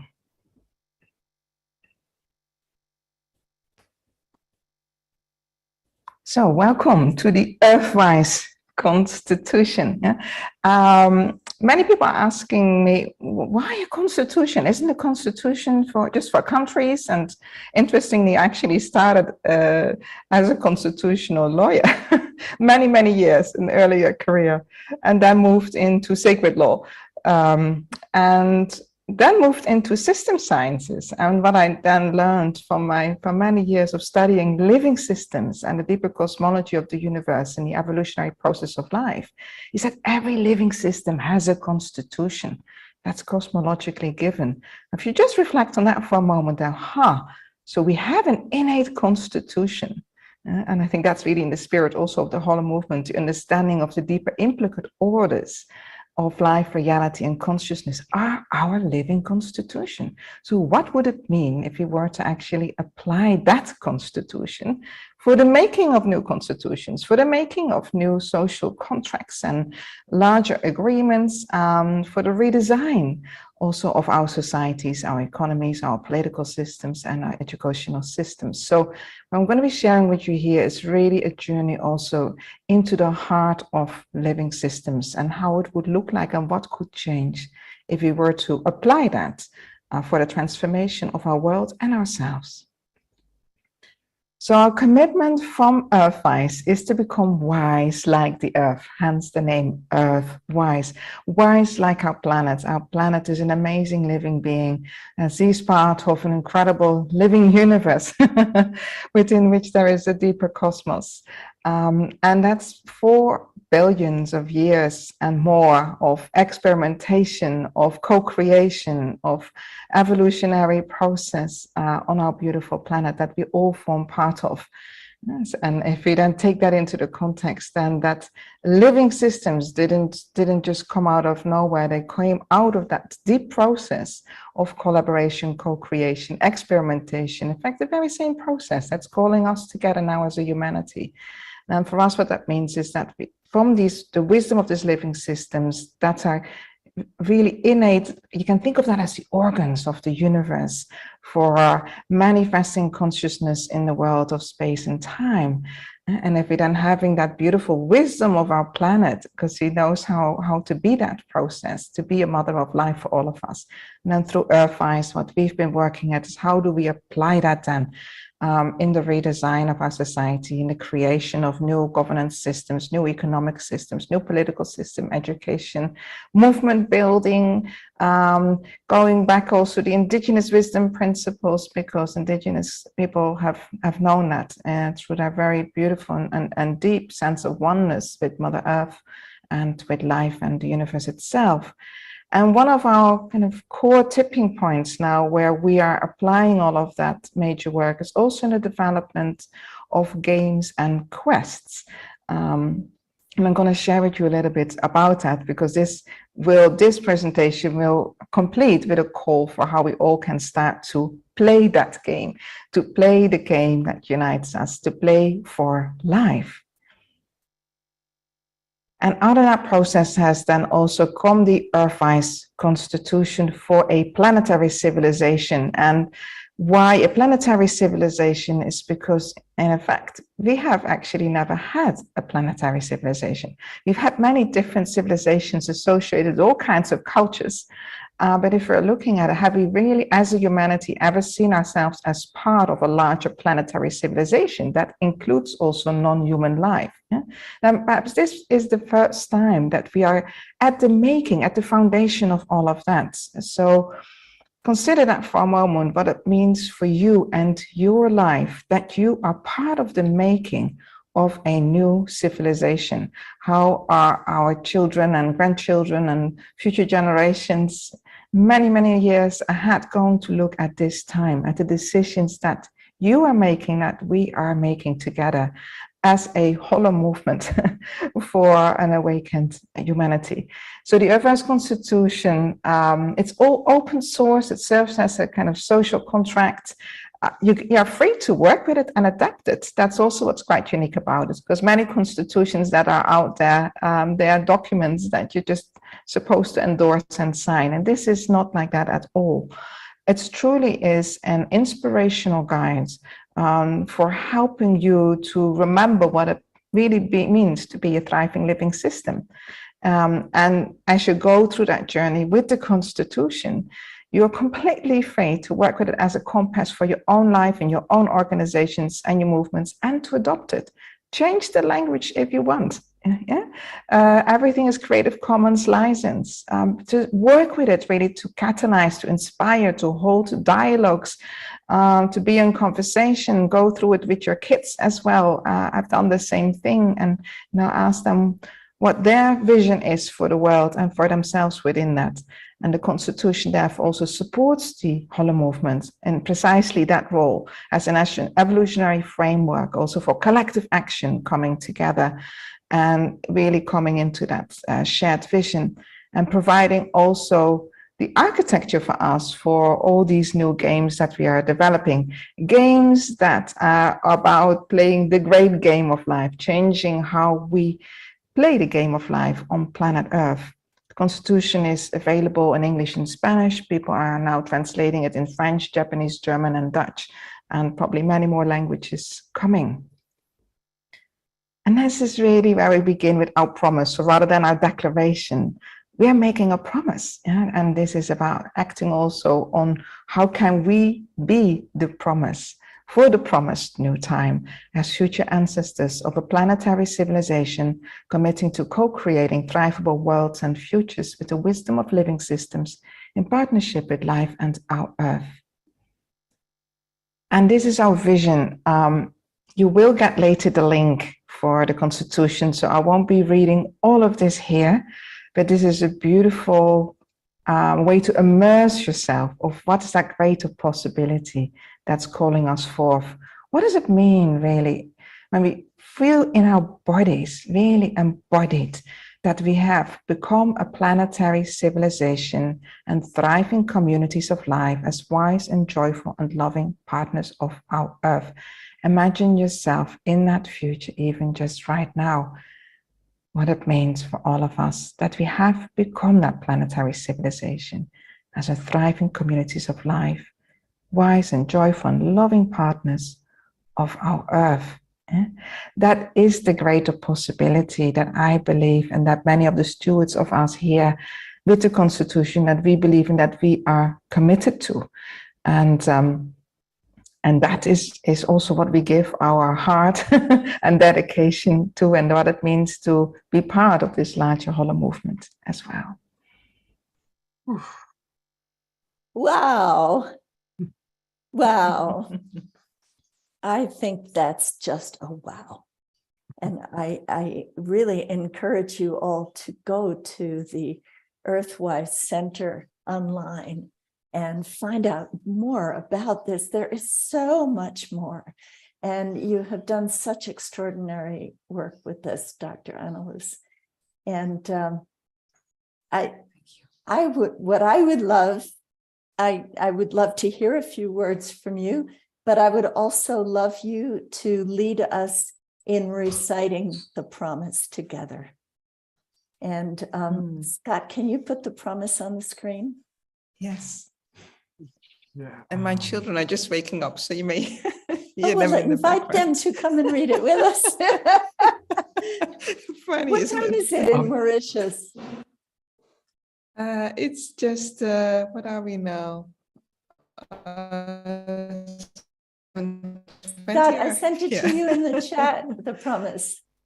Okay. Why don't you tell us about the promise while I find it? Or can I share my screen? Yeah, go ahead and share yours.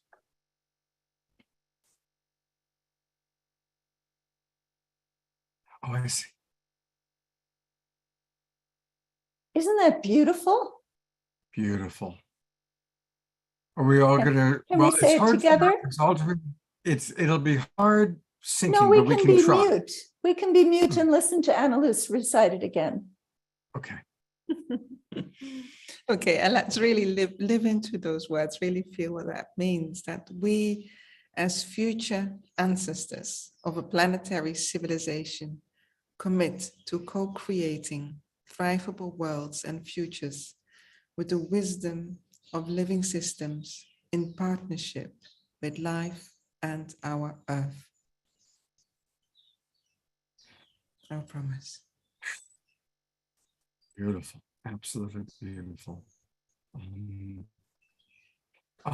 Since I did have your website up, I just want to, for all the people watching on Facebook, it's earthwisecenter.org, and center is spelt in a European way, which is CENTRE, earthwisecenter, CENTRE.org. And is there a place where that promise is located on this website, Annalise? Yes, just scroll down. The whole Constitution is on this page. The beginning shows how to work with it. Then we have the solstice launch with all the beautiful stewards. Jean is there as well. And if you keep scrolling down, then you'll get it article by article. Here is how you can download the Constitution. Right. We have the vision there as well. And then when you click on the different articles, they open up with more information.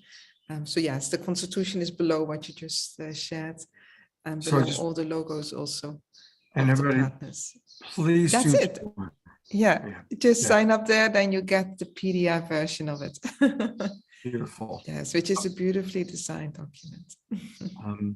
Great. All right. And oh, look at all these amazing organizations you're working with. That's it. I will have to That's send it. you the And Global they've all Peace Tribe endorsed logo it. so we can add Yes, that. please do so. We can add you, would be so good. And that's also the organizations who have endorsed that, made that commitment to start working together on the basis also of the principles and the values and the promise. And because we really believe that's really important to go at a deeper stage of collaboration right now. And to really, I mean, we're collaborating for the earth, and we are collaborating for a thriving future. We're collaborating as a promise also to all the future generations. And that, to me, that's also, I believe, what the essence of the HoloMovement is all about. Beautiful. Thank you so much for the wonderful work that you're doing. What was it like for you coming all the way to Sedona, Arizona, and being with us? What was that like? I loved it. I really felt like being with family. There's also so many of you, we've been working together and meeting on Zoom. And just such a delight to finally be with all of you in person. You know, that was just amazing. Sedona is very sacred ground to me. The way that the earth speaks there, I feel is really profound. So we did a lot of beautiful ceremonies there as well. And yeah, I also, I think what some of the guests here today also expressed, that there is an aliveness in the field, and there's a deeper understanding also of action of so many people. So I feel that this is really truly a profound time together, and especially to be igniting new patterns. You know, I feel it's a higher pattern of us, of what does it mean to feel into us, into the we, and what's the higher patterning of that. That also leads to coherent actions that are necessary for this particular time. So I absolutely had a most amazing time with all of you. I loved it. And I see people are putting in the chat, I promise. So any of you who are watching on Facebook are welcome to put I promise in the comments there. And someone has put the text of the promise as well. And someone else is saying that that what you said was so powerful that her eyes were tearing up while you were reading the Vision Article 1. This is the world that I too envision.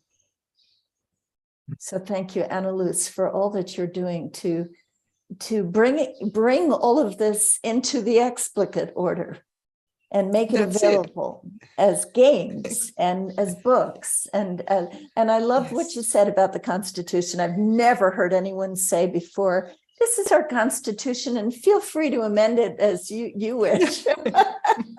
I mean, that's truly the new paradigm where that's the new everyone pattern. gets Exactly. Because that's what nature does, right? She gives us a seed and it diversifies. Nature is a living process of collaboration, co-creation, experimentation.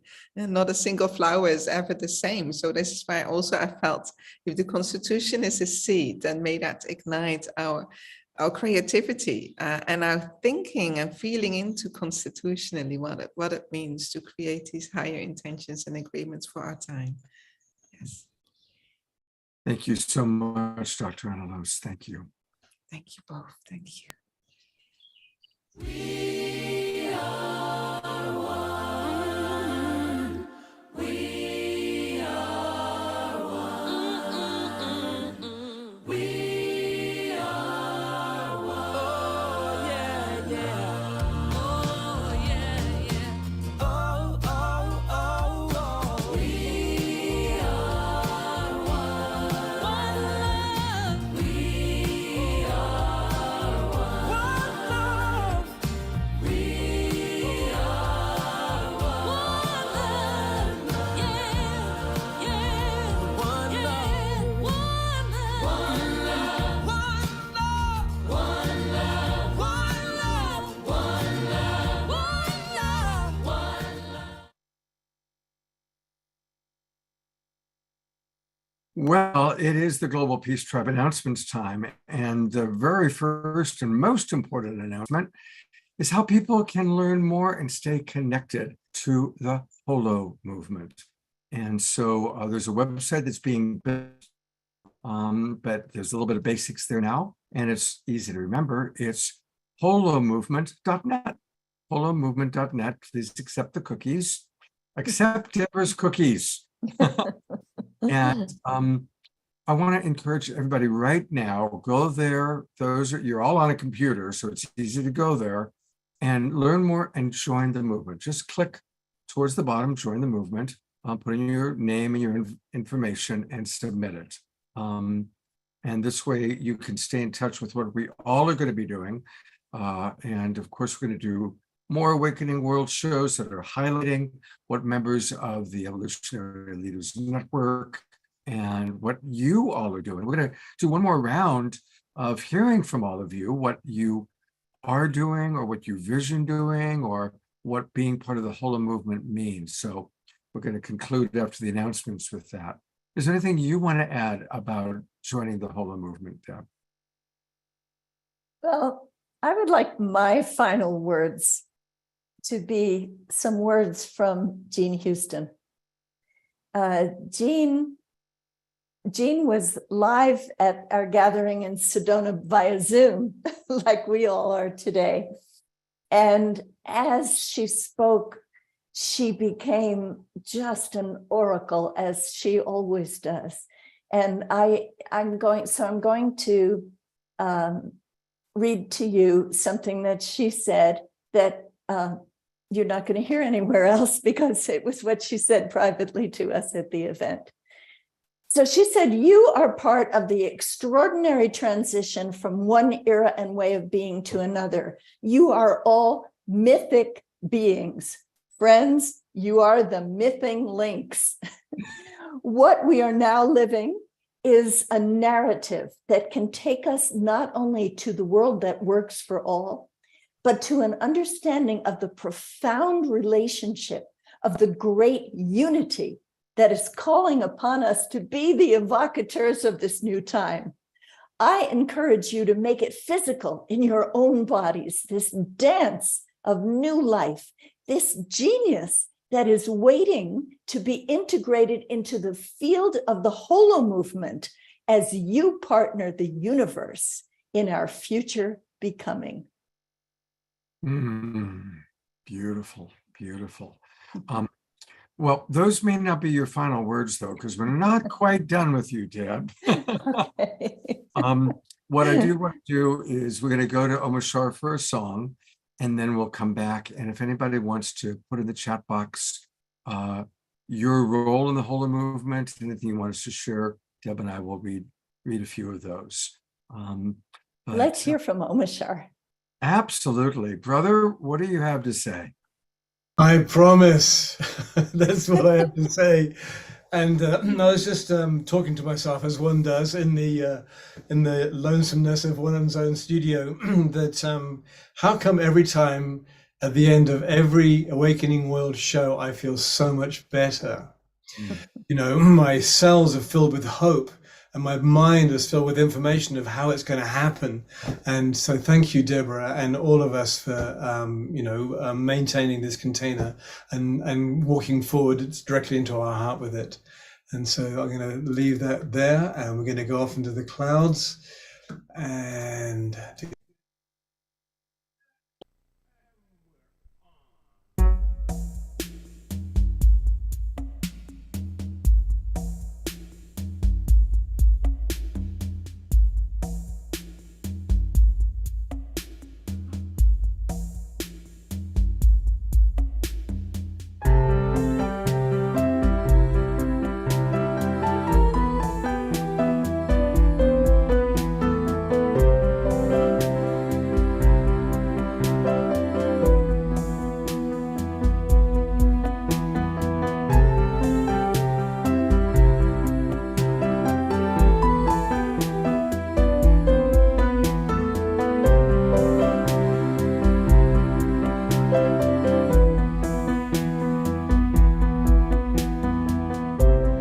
I have been waiting for so long, and yes, I have faltered. Flickering faith I've had in you. Whoa, now that I see watching, silently present, cheering me on. Through my pain I've grown so strong, and though my heart's been broken and friendships they have crumbled, I do it all again. And yes, I did it all for you. I knew that you'd come through. La la la la la la.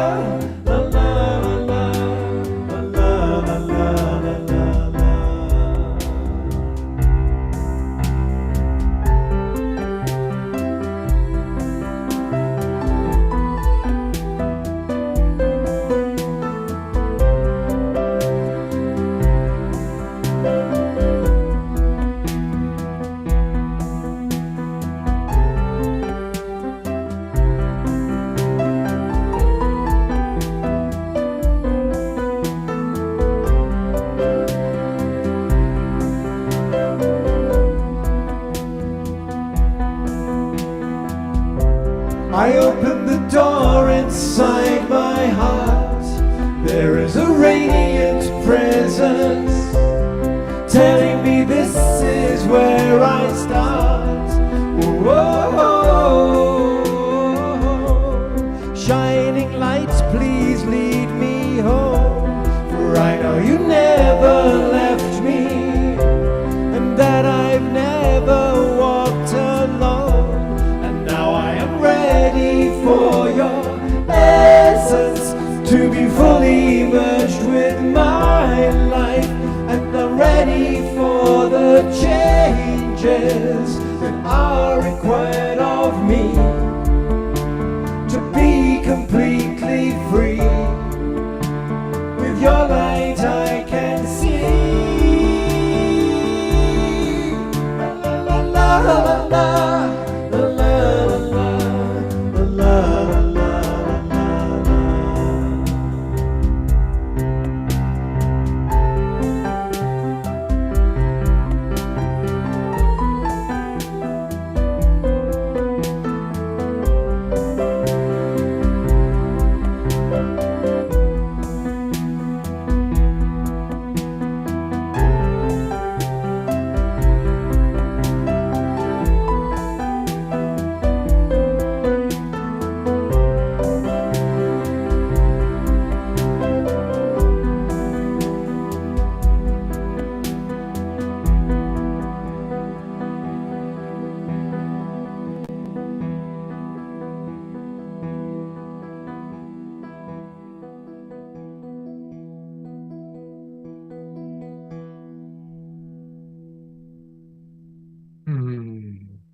It's funny, halfway through the song, I thought Mark should be accompanying me on this song with his accordion. Wouldn't that be cool? We should do that. We should figure out, do a little Zoom. Well, there actually is a way, but it involves a third party. It's complicated, not impossible. Love to do it. Mark, how do you feel about that? Thumbs up. Okay, great. Where are you now, Mark? You're not in San Diego, you're in Texas. Austin? Houston. Yeah. In your executive Hilton suite. Nice one. It's nice. I have a huge place they gave me. Wow. Well, worth it, brother. Thank you. We love you, Mark. Thank you. I love you too. All of you. Thank you so much for beautiful music. My pleasure. Well, Rev Deb, you said final words, but we're not done with you yet. You that you might want to share that has come in from our wonderful audience. Is there anything you'd like to read? Any of the comments? Yes, I really loved what Ayata just posted. She said, I feel like my entire life has been a preparation for this period of time that I often think of as the evolutionary threshold. And I think that that's a really good description of just where we are right now. We are standing on the threshold of a truly new way for humanity to live on the earth. And we can only cross that threshold together. Beautifully stated. Thank you, Ayada. Thank you, Rev Deb, so much. I love collaborating with you. Me too. It's wonderful being with you in Sedona and then again in Los Angeles. And I look forward to the next time our paths cross in person, but hopefully we'll do another Awakening World show together sooner than later. I would really love And that. I so love my amazing community of evolutionary leaders. You can find them all at evolutionaryleaders.net. And every one of them is a gem, as we all are in Indra's net. And as we cross this threshold as the HoloMovement, we are truly igniting something new on this planet, something next level, something that hasn't been before. And that is the possibility that we all hold in our hearts together. So thank you so much, Scott, for gathering the Global Peace Tribe to do this as community. My pleasure. And I always like to close by letting people know what's coming up.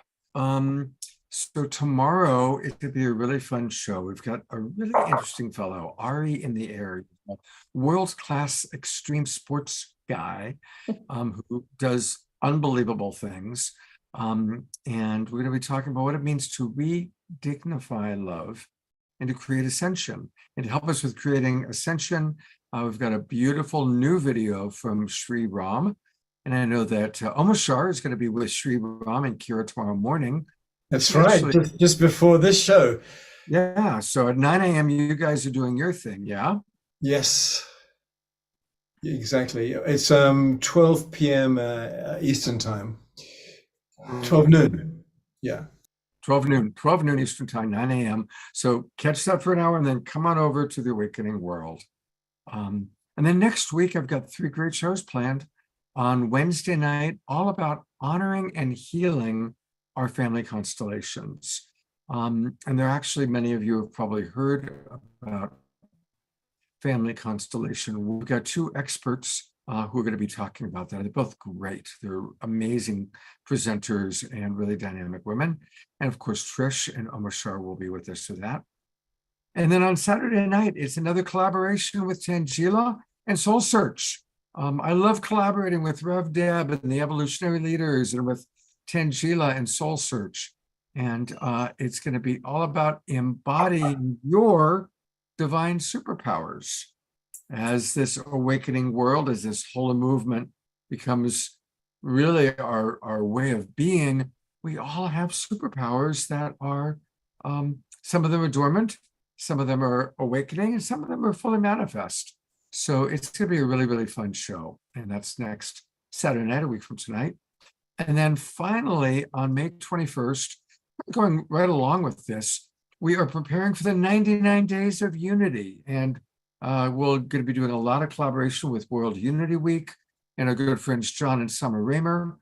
And they've brought on 2 powerful leaders of this whole HoloMovement that's happening all around the world, Dr. Tamsin and Harry. They're both amazing people. I've heard them speak and I'm looking forward to meeting them. So that's what we've got going on. And as always, my beloved brother Omashar will be there with lots of music. And so welcome everybody. And last thing, I do want to just show for people on Facebook, do check out the Evolutionary Leaders website. It's evolutionaryleaders.net. And you remember that wonderful book, Our Moment of Choice. We did a show around that. If you haven't gotten it yet, please buy it. Order it. It's a great book. It's very inspiring. Perfect book to keep like right by the bed when you're needing inspiration and you want to read something. 43 evolutionary leaders all sharing their wisdom. So there it is, everybody. Thank you so much. Have a beautiful evening. I look forward to seeing you all, hopefully tomorrow morning for the Sacred Sunday show. And I'm going to go to gallery view one last time. And for those of you who do have your cameras on, twinkle goodbye. Let's all twinkle. There we go. Thank you, everybody. Amazing. Look at almost all of you are still with us all the way through till almost 9 o'clock Pacific time and midnight East Coast. So thank you, everybody, for staying with us. Take care, and we'll see you tomorrow. Good night.